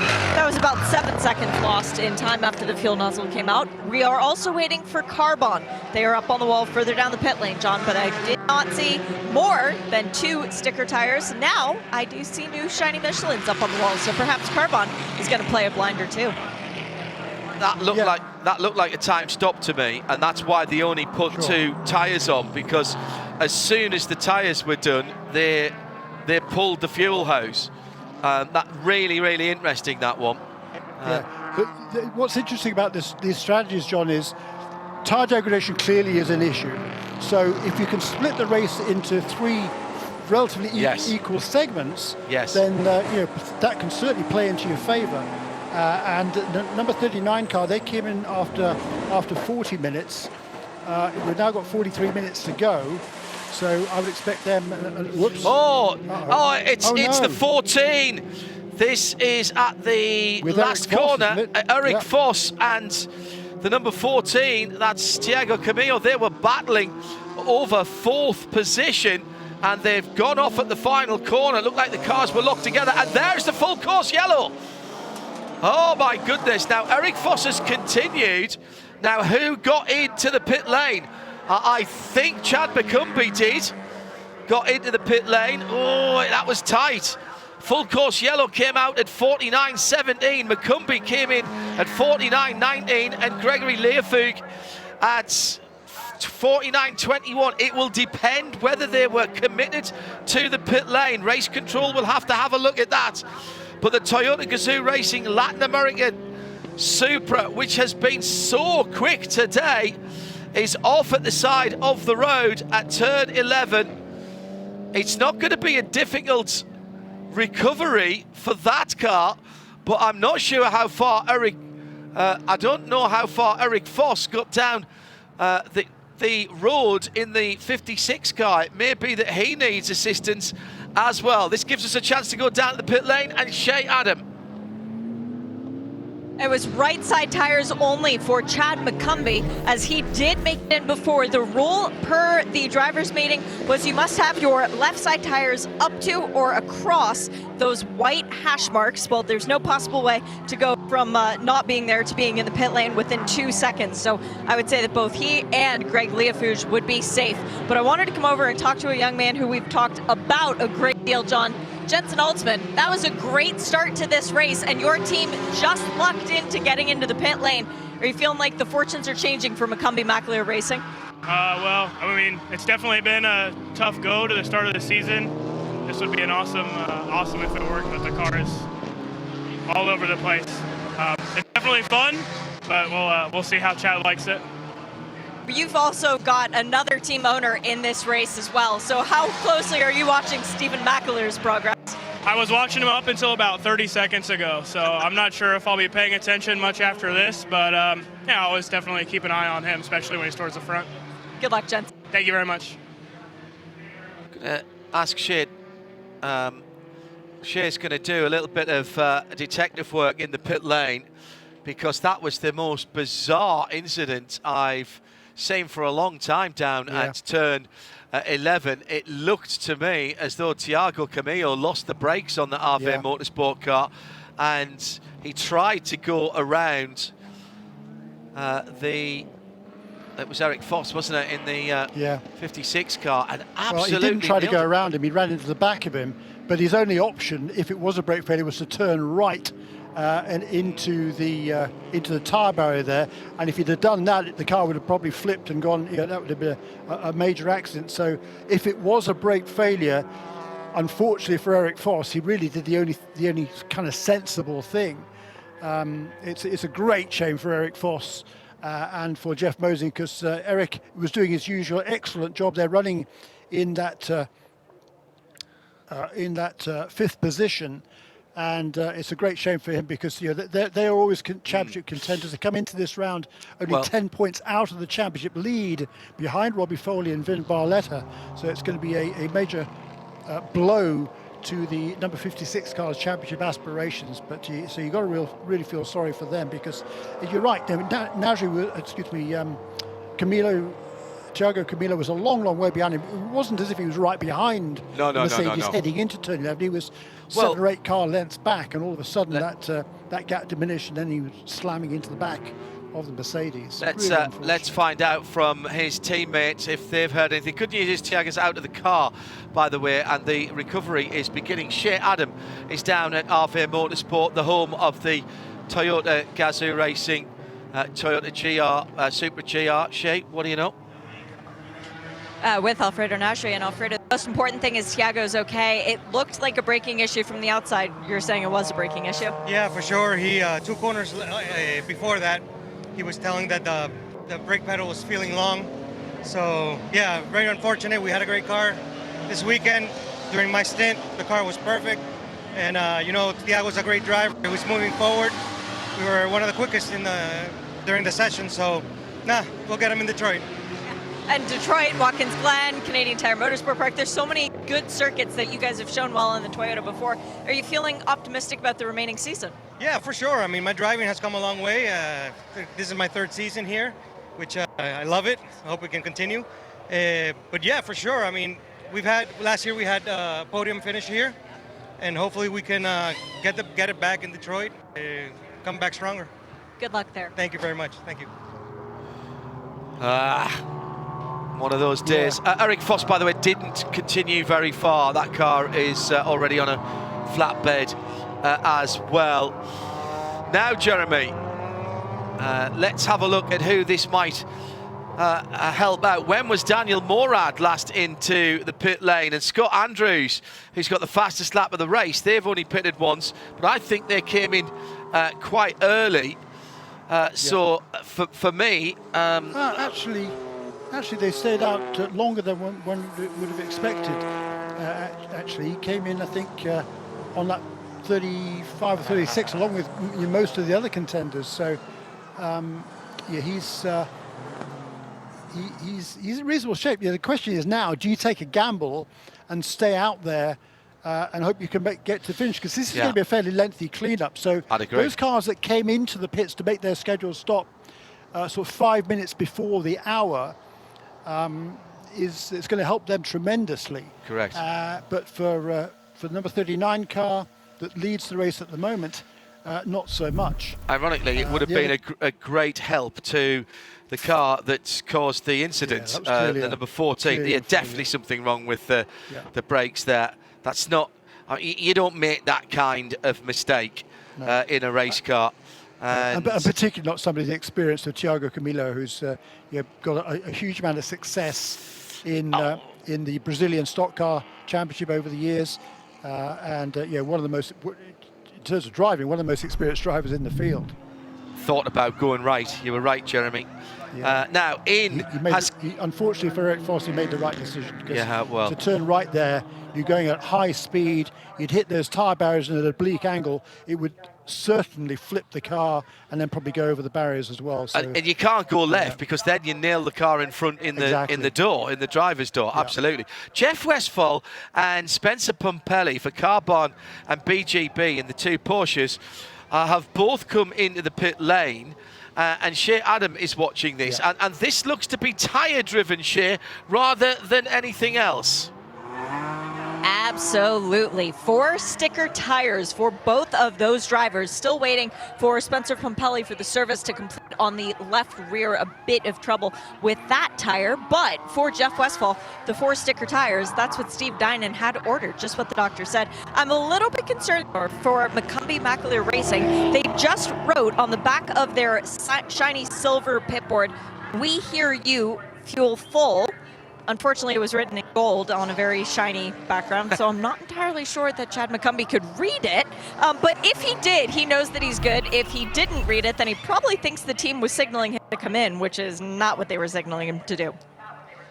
So we're presuming that they've lost the radio on that car.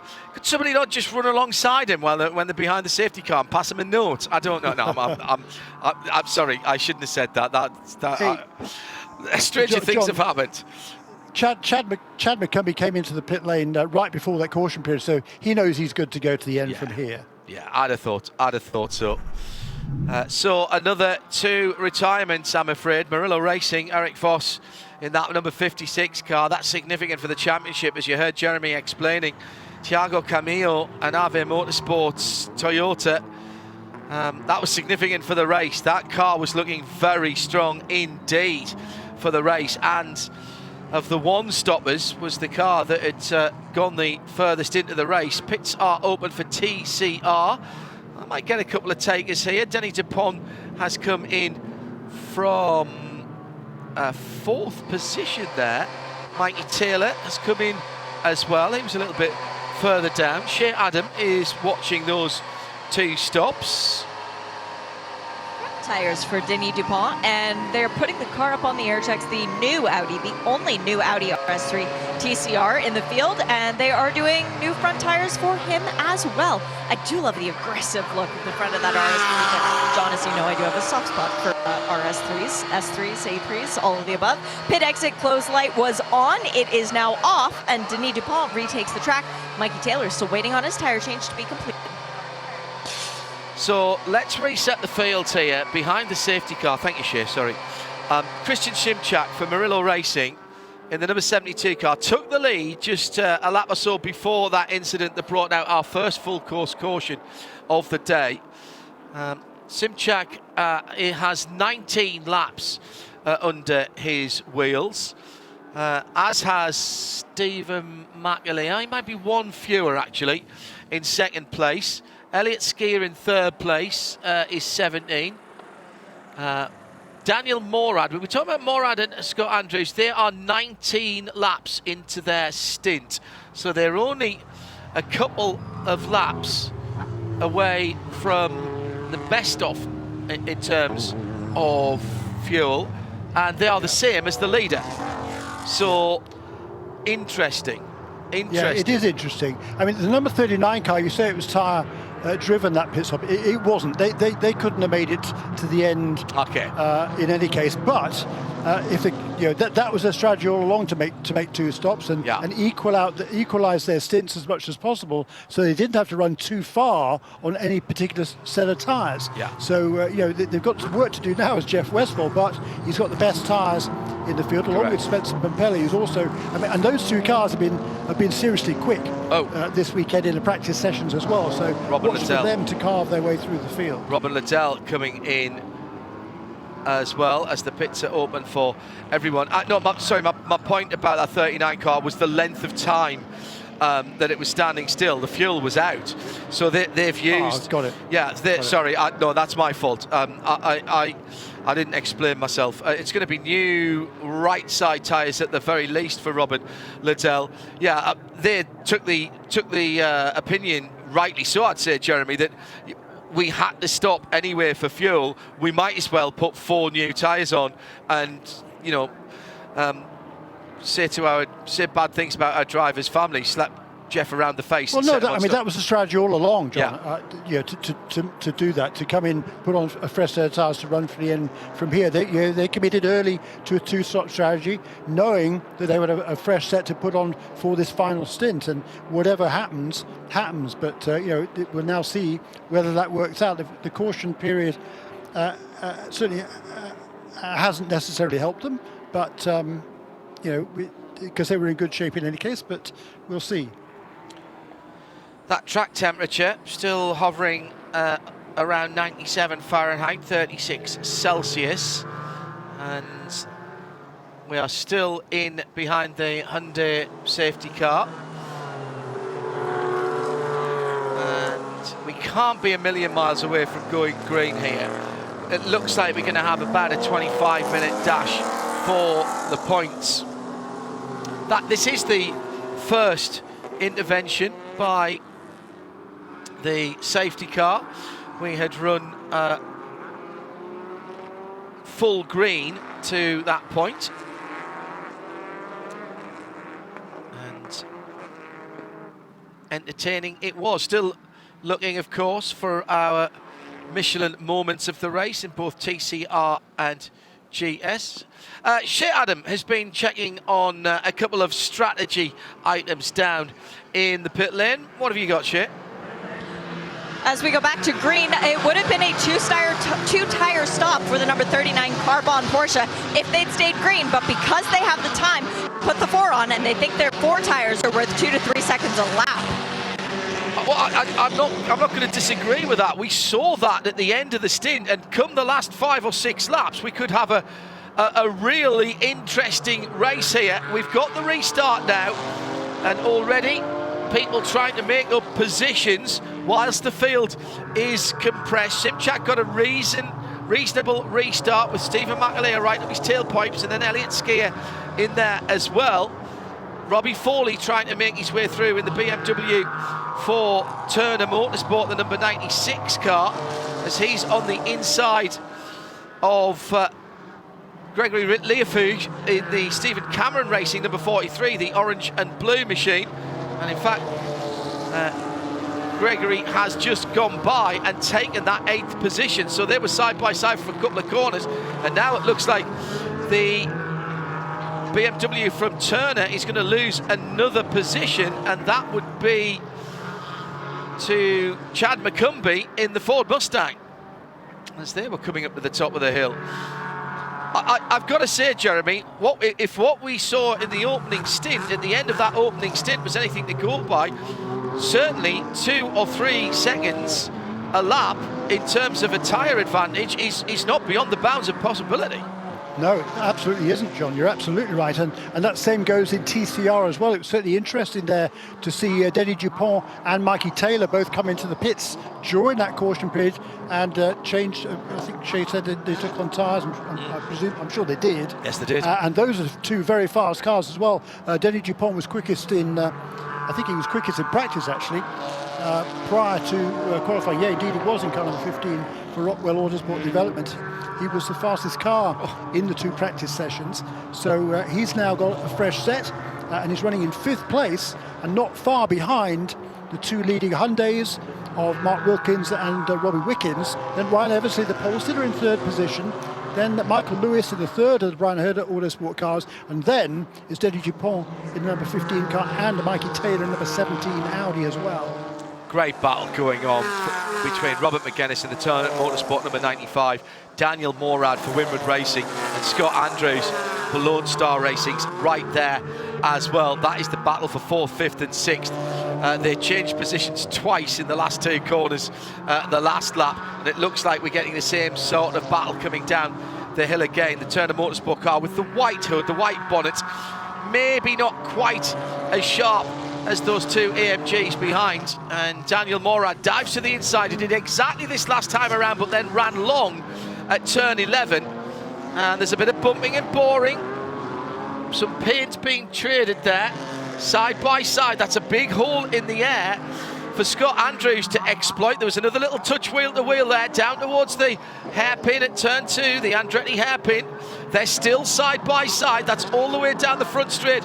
And now the Turner BMW has to drop in behind the Winward car and defend against Scott Andrews to his left-hand side for Lone Star Racing. So 2 blue AMGs. Oh, and a big hit there from the 27, and another one as the 27, Scott Andrews, runs twice into the back of Daniel Morad. This is getting a bit fruity here and a little unnecessary. That BMW being beaten up by the 2 blue AMGs in the last half a lap.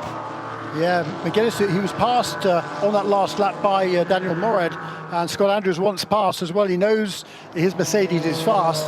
He's actually set the fastest lap of the race, has Scott Andrews, earlier in this event, and he knows he's fast, but he's going to be. Here he goes down, clearly down the inside there at the corkscrew. So Scott Andrews now up into, that will be 4th place, 5th position, I think. A 4th position, I think, is where Robert McGuinness started the lap. And Scott Andrews has gone past him. Morad's ahead of him as well. Oh, yeah, excuse me. Yeah, Morad up to 4th, Scott Andrews into 5th. Yeah, absolutely right, Jeremy.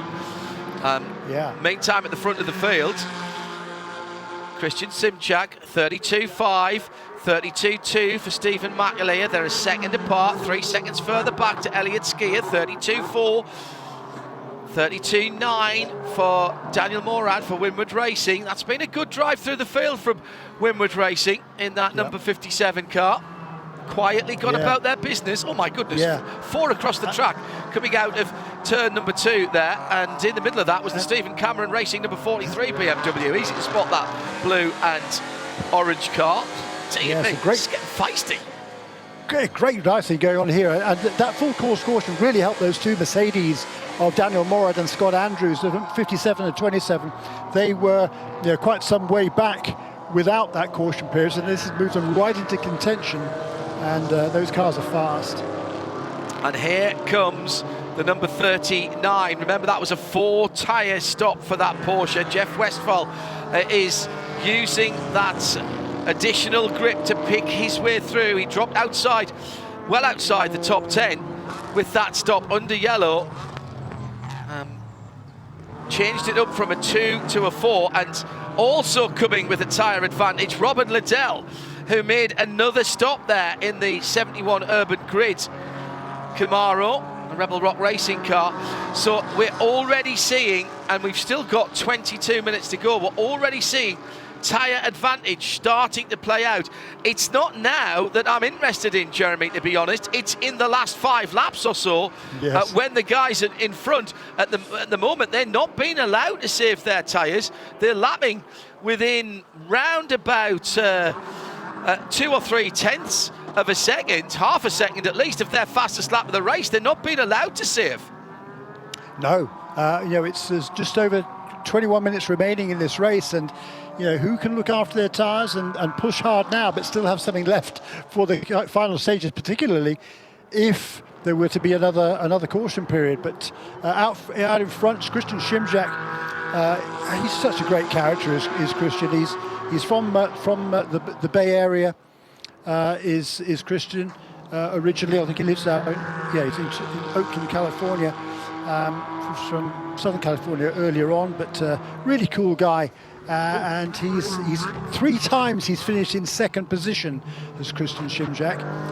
His co-driver Kenny Murillo, once he's finished second, so neither of them, or both of those two I should say, looking for their first ever victory at this level. 43 starts Christian Schimjak has had in his career so far, and Kenny Murillo. 2 California drivers then in the number 72 car lead this race.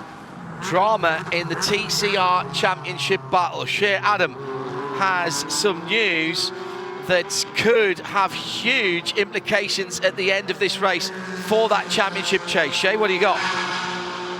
Coming into today's race, we had 2 teams tied at the head of the field. One of the teams currently leading the race. The other one just left the pit lane. It was drama for the LA Honda World crew. The number 37 into the pits.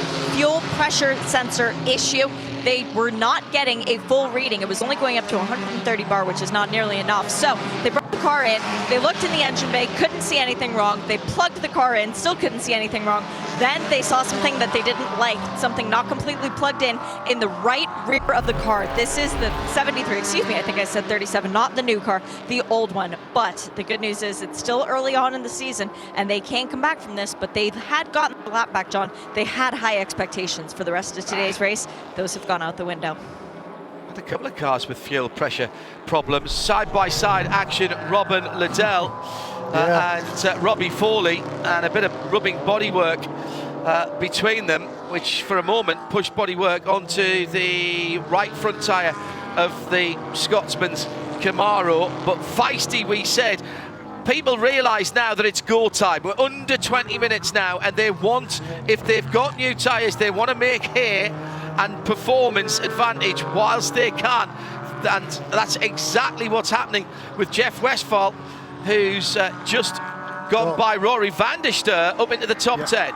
That's right, but the guy who's a couple of positions ahead of him is Spencer Pompelli, who's absolutely flying in that number 83 BGB Porsche. He took the restart in the 12th position, did Spencer Pompelli. He's now in 7th, so he's charging hard there. He's worked his way through that pack of cars, and next up ahead of him on the road, he's got a couple of seconds to make up on Robert McGuinness in the number 95 Turner Motorsport BMW. And Robin Liddell has disposed of Robbie Foley this time around. He's up into 12th. Bear in mind that we're talking about battles here outside of the top 10 that are not 20 seconds away from the leader. So remember what we were saying. If that tyre advantage at the end is 2 or 3 seconds a lap, then 20 seconds is going to evaporate very quickly indeed. We've got 18 minutes on the nose to go. We're lapping at about a minute and a half at the moment, a little bit over that. So we've got something in the region of 12 laps to go, depending on when the leader crosses the line and how the time is. So time is running out for those guys and those teams who really gambled on those tyres and the extra tyre stop. Mike Lamara in that number 73 LA Honda World car that is back out on the track has just set the fastest lap of the TCR race, but of course he's dropped out of contention now with that extra stop. Yeah, that's a shame for him because, of course, he was leading the championship coming into this weekend, so he's going to fall down the order somewhat. But that's a great battle there in TCR. Mark Wilkins, he's got a couple of seconds in hand over his teammate Robbie Wickens, but then behind him, it's game on. Right behind Wickens is Ryan Eversley, then Michael Lewis, 2-time champion, of course, then Denny Dupont, and then Mikey Taylor. They're all in a train. Schimjak by half a second at the front of the field. Stephen McAleer, Mercedes, Porsche, Mercedes, BMW, Porsche for the top 7. Then the Ford Mustang of Chad McCumbee in 8th. BMW, Stephen Cameron Racing, the 43 car in 9th. And the top 10 made up now by the Carbon Porsche. The sound of chirruping wastegates in the background can only mean that we're keeping an eye on the TCR battle, which as ever is outstanding. That's Hyundai, Honda, Audi for your top 6. And they're separated by a few seconds.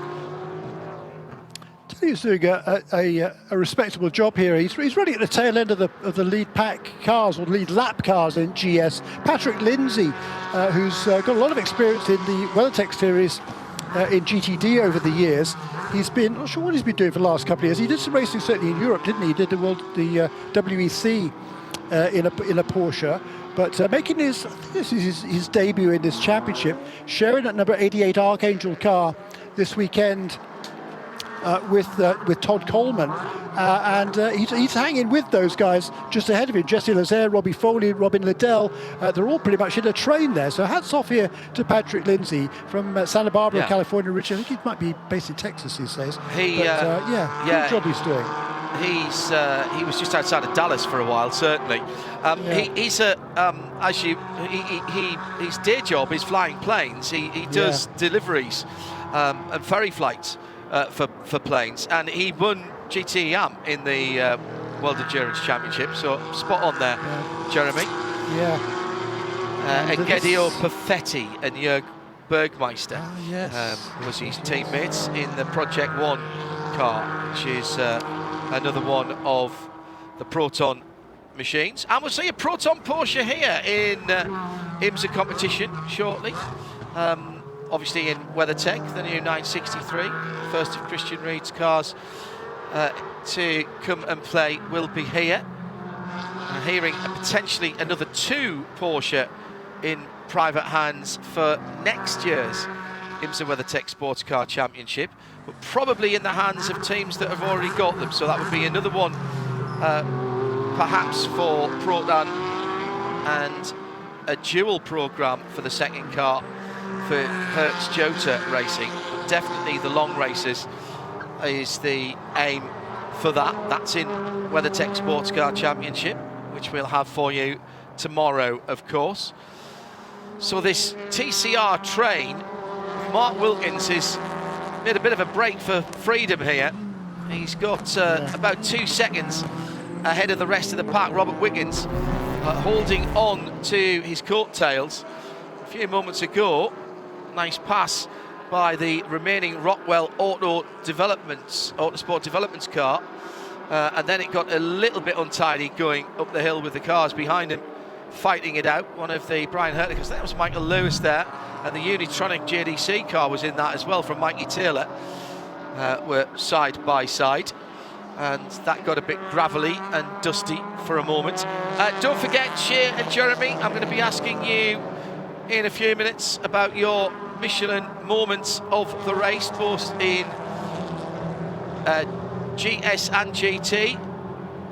Warning for the number 27 car, Scott Andrews, incident responsibility with Robert McGuinness and that Turner Motorsport car. So that did get a little bit too fractious, but no penalty assessed us yet, Jeremy. No, got a warning there this time. We saw that, didn't we, a little while ago. He was certainly getting a bit, as you say, a bit feisty there. He's got a fast car, as Scott Andrews. He was getting a little bit frustrated, caught up behind Robbie, but he's made that pass now, and he is latched onto the tail of the other Mercedes of Daniel Morad. And those two are closing on the leaders. Christian Schimjak, they're running super consistent laps at the front of the field. 132.4 last time around. Each of his last 10 laps have been within a few tenths of a second, and that's a fine effort with Christian Schimjak now. 12 minutes remaining. And Jeremy, you talked about Denis Dupont and what a quick car that Rockwell Audi is, the yellow and blue car, going across the start-finish line, up into 4th position and right on the tailpipes of Ryan Eversley in 3rd for that new FL5 TCR Honda.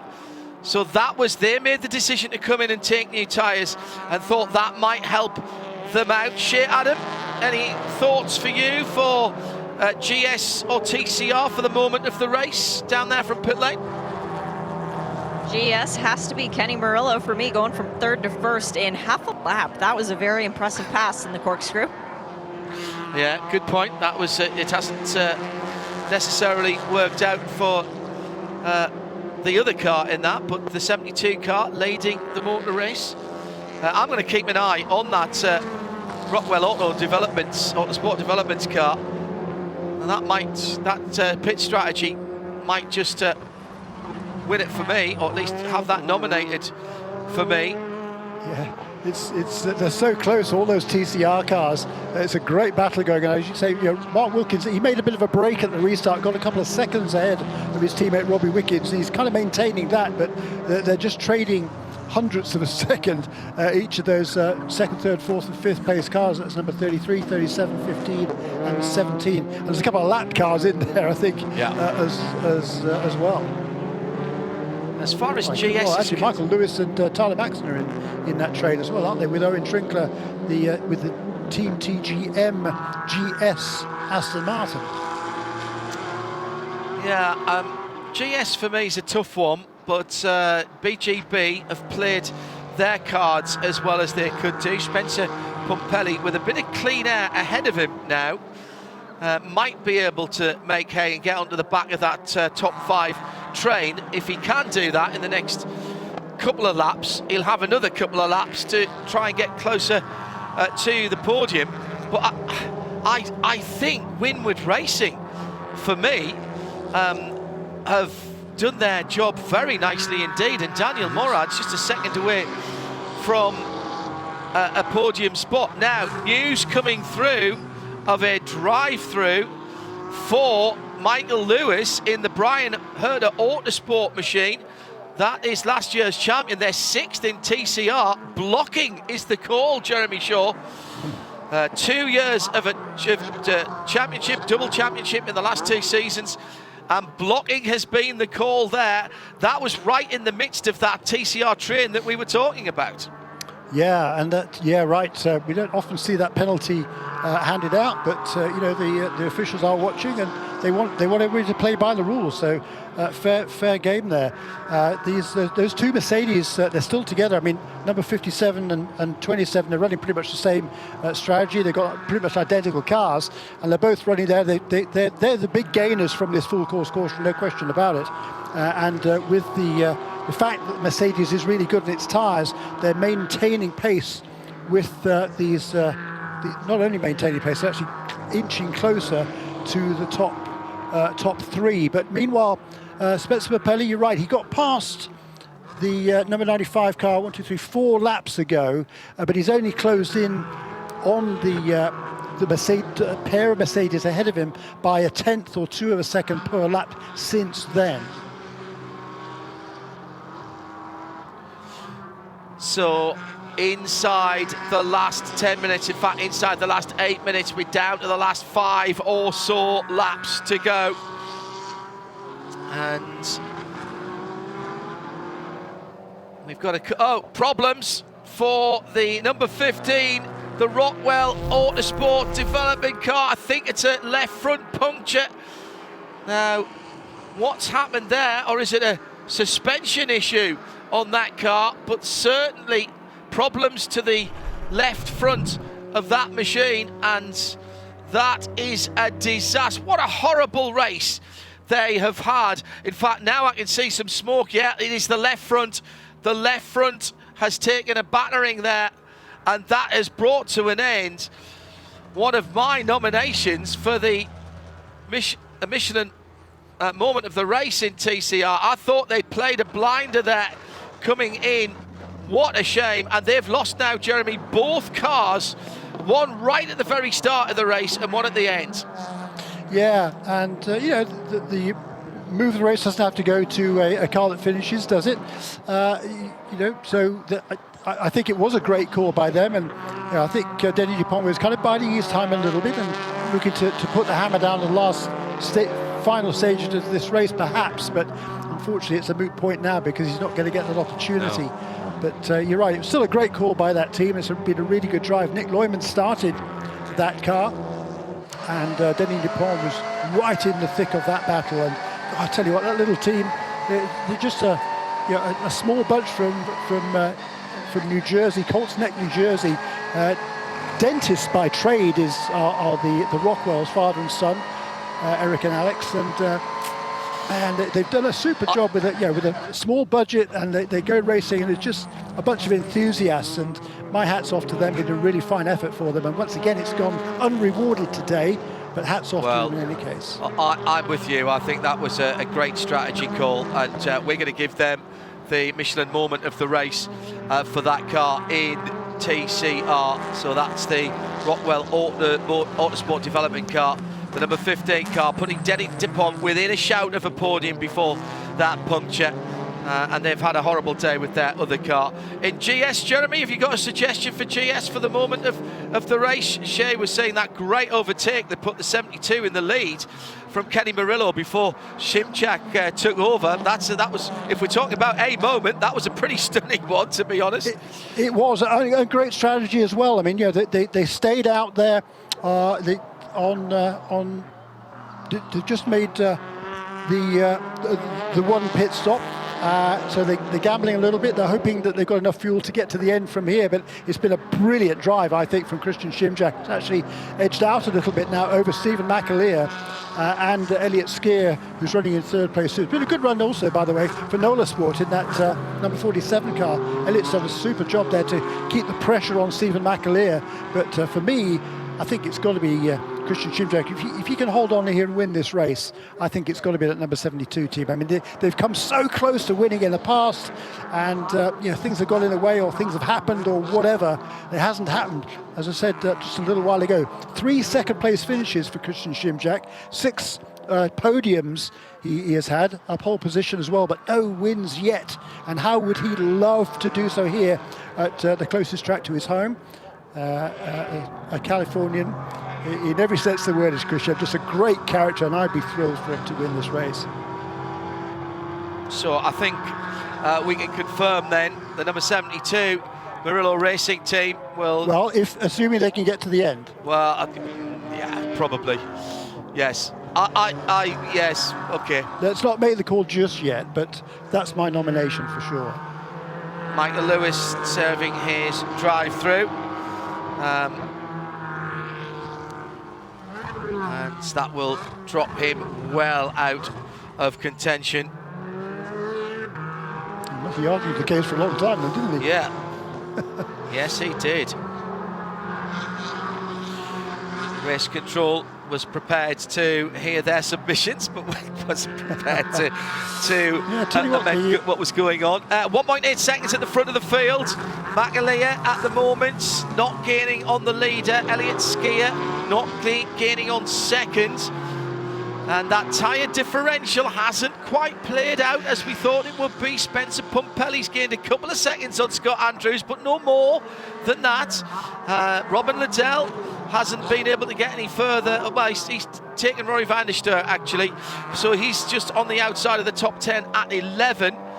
And Jeff Westphal has rather stalled his progress at 9th position. But still battles going on around the field, and Daniel Morad for Windward Racing is right with the 47, the bright yellow and black Elliott Skier driven Nola Sport car. They've had a good run. They've had a quiet but really good run. Bryce did his job at the beginning, and since Daniel's driven, got into that car, he had the fastest lap at one stage, and that blue and black number 57 is once again staring at a potential podium, and that would be a brilliant result for them. Well, it'd be a great result also for Nola Sport too. I mean, they'll hold a position right now. Adam Adelson's relatively new to the sport, and he's going all in. Here's a lunge to the inside there, and the course bump and run. A little bit of contact, yeah, bump and run there. Yeah, it's good. The stewards are going to look at that one for sure. Oh, and another one. Yeah. Now that might cause a penalty. What a shame. Daniel Morad, I think there might be steering damage to the Nola Sport car. No, they've got away with it, but that car was airborne as they came down to the left-hander at Rainey, and now those two AMGs have gone through. So that was Scott Andrews following through. Yeah, that was a bit naughty from both of them, in my view. I mean, that was definite bump and run. Then he runs into him again going down the hill, and for good measure, he gets a bump from Scott Andrews coming out of that corner as well. So, no. I don't like that. I mean, Scott Andrews already got a warning. Watch as they go into turn. Well, kind of a little bit too soon, because there was contact also between the number 27 and the number 47 as well. 2 laps to go, no white flag last time around. We'll see it this time around. The leaders, number 72, still out there. That's Murillo Racing Machine, but the battle's going on for third spot on the podium. Daniel Morad has it, Scott Andrew wants it, and Elliot Skier had it, and now is 2 places back down the road. They're only 3 seconds away from Stephen McAleer, who's only a couple of seconds away from Christian Simchak, but that's again got a little bit elbows out last time around, and I get the feeling that Scott Andrews isn't happy with 4th position at the moment, and there's another driver and another team who's played their cards very well. That is a quick car, has the fastest lap of the race, but I can see this ending in tears, and we might yet see Spencer Pumpelly make up a couple of positions here, because he's hoving into view behind them with those fresher tyres on the bright green PGP Motorsports machine, and he's right there with them with a lap to go. You're right, you're absolutely right, and don't look now, but in TCR, Mark Wilkins' 2-second lead isn't.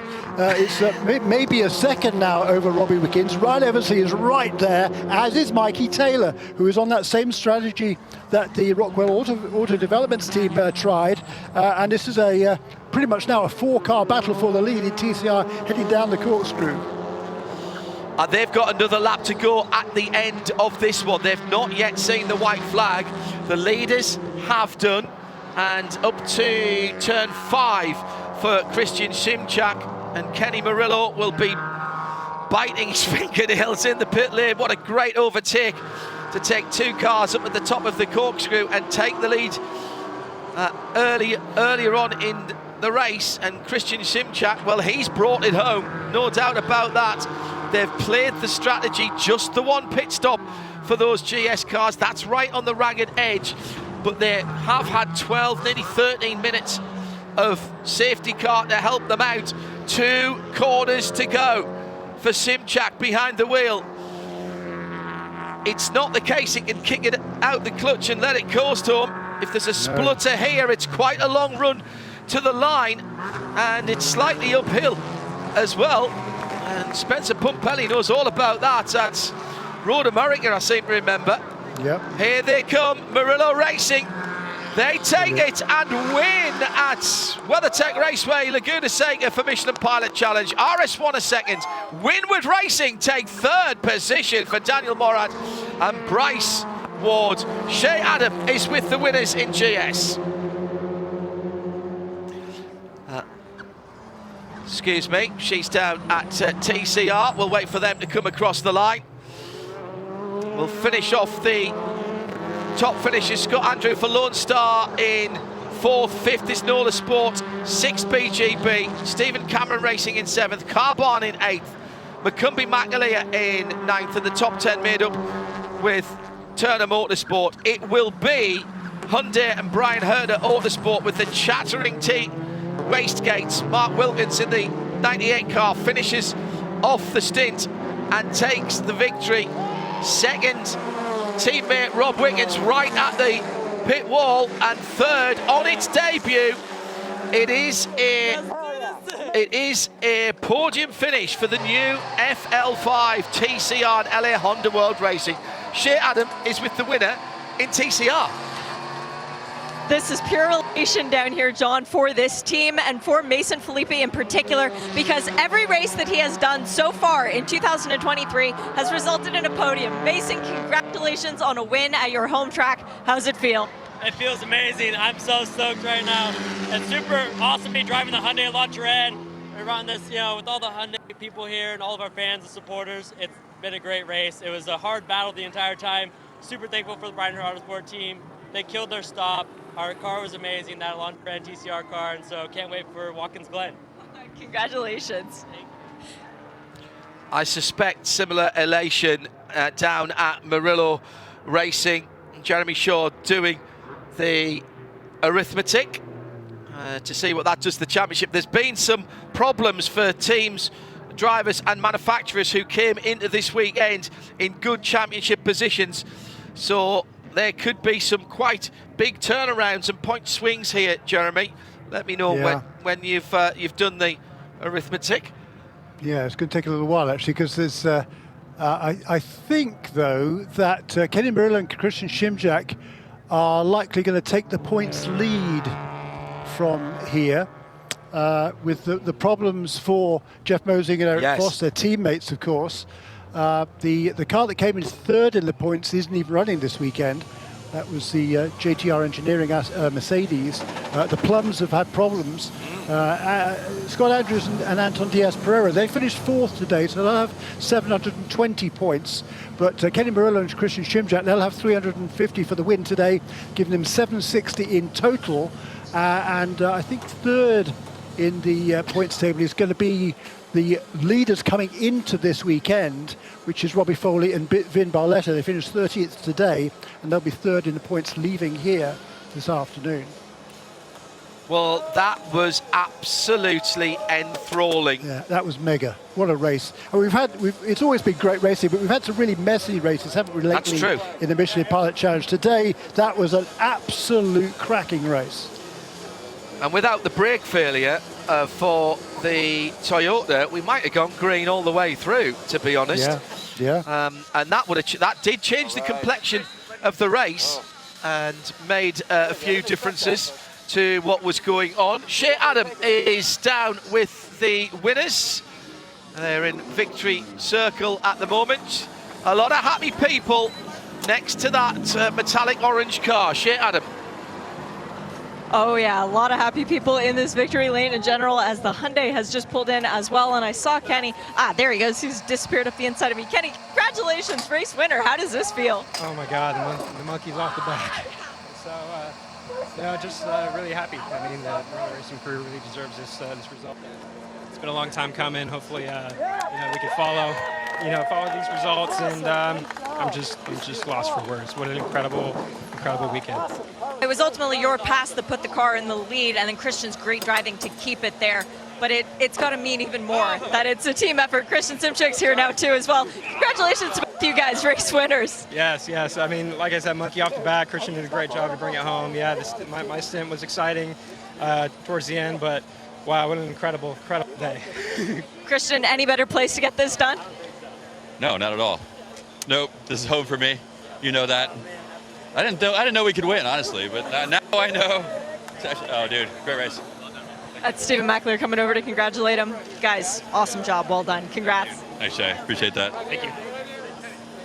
We'll try and get a word as well with Mark Wilkins once he gets out of the Hyundai Elantra TCR. I think that'll be a popular win up and down the pit lane, Jeremy. That is a team who have supported this championship in IMSA for a very long time. They enjoy their racing, and that comes from Kenny and the way he goes racing. We'll talk about that in a moment after Shea's spoken to Mark Wilkins out of the winning Brian Herter Autosport Hyundai Elantra. Brought the number 98 home. Shea? Mark, you've won this race before, but I know the emotions have to be extra high considering this is the race that you missed a year ago for the birth of your daughter. This race, it was the one that you missed last year. You made up for it this year. Yeah, it's a bit of a bittersweet day. I mean, I love this place. Mason did a great job, but my daughter's in the hospital. She went in a couple days ago, and so it's been a bit tough, but it just got me fully focused on what I had to do today. And Mason put a great drive in, and I just had to hang on. So, car was fantastic. I think this car really loves this track, and Mason really set the tone, and it's a great result for Hyundai. Well, it means that you guys maintained the championship lead and actually extended a bit. So this one's for Leia and the family back home. Awesome, sounds good. That's a great result for those guys down there. Shea Adam was down in the pit lane for us. Just going back to my point I was making, I wanted to make sure that we got a word with Mark, knowing the situation that he's been running under. Absolutely fantastic that he was able to compartmentalise and go Gore Racing. As far as Murillo Racing's concerned, Jeremy, very popular team in the pit lane, and rightly so. They have a great attitude about their racing. Drive yourself happy is what they say. Yeah, exactly right. And yeah, they're every single person on that team is a great guy or girl, whichever it is, and they are super people. Shimjak, he's such a genuine character. And I just love it for him. I mean, he's worked so hard to get here. He worked super hard at his driving. He's not a professional driver, but here he is up against a whole bunch of professionals there, and he drove an absolutely magnificent stint there to finish off this race. Consistent lap times all the way through, and that was just a brilliant drive, I think, by Christian Shimjak. And Kenny Murillo, of course, he was superb in the early stages as well. But hats off to that team. It's been a long time coming for that pair, but they finally made it stick. Shea Adam down in the scrum there. Final thoughts from you, Shea. What a result for the top three in both categories. Shea, what was that? Sorry. Just think that everybody down here, not only in victory lane, but getting on the podium today, what worthy competitors. And for TCR competitors, we're not going to see them again until the Glen. For GS, they get to go race in Detroit on the brand new street circuit. That's the perfect advertisement that we need going into a race to co-share with IndyCar to show them what we're capable of in IMSA. And that's exactly what was demonstrated today. I'm proud of these competitors. 100-minute race for those guys on the first weekend of June. They're racing on their own. Jeremy, quickly wrap with some more points before we send everybody off home. Yeah, really just the manufacturers in GS with the win. Mercedes will vault from third to first on 950 to over Porsche on 920, and leaders coming into this weekend, BMW will have 900 points. So those top three have exchanged positions there. We talked earlier on about how the fact that the all four manufacturers in TCR were covered by just 10 points. With the win today, first win of the season for Hyundai, that will vault them at the Hyundai Motul Corsa. Powered by Hyundai is this event, isn't it? So great news for them with the victory here, first win of the season. They will lead now over Honda, Audi and Alfa, but still super tight for manufacturers. Well, that sets it up very nicely. What a brilliant Saturday we've had here, and finishing up with a superb race in the Michelin Pilot Challenge at Motul Corsa de Monterrey, powered by Hyundai. Thank you very much to our camera operators and all of our technicians and engineers on site, as well as the production team up in Charlotte. Thank you, Alyssa and Keith and the rest of the team. To my co-commentator, Jeremy Shaw, and of course, our irrepressible pit reporter, Shea Adam. Thank you very much indeed for listening to all of you out there. Rob Lomas was making sure we went to the world at RSL headquarters in London, and the responsible adult, as ever, was Eve Hewitt. I'm John Hindorf. That was a super Saturday. Now we've got to make it an even more super Sunday. We'll be back for that. See you then. Bye-bye. This program is a Radio Show Limited production. For more, check IMSARadio.com and subscribe to IMSA Radio wherever you get your podcasts.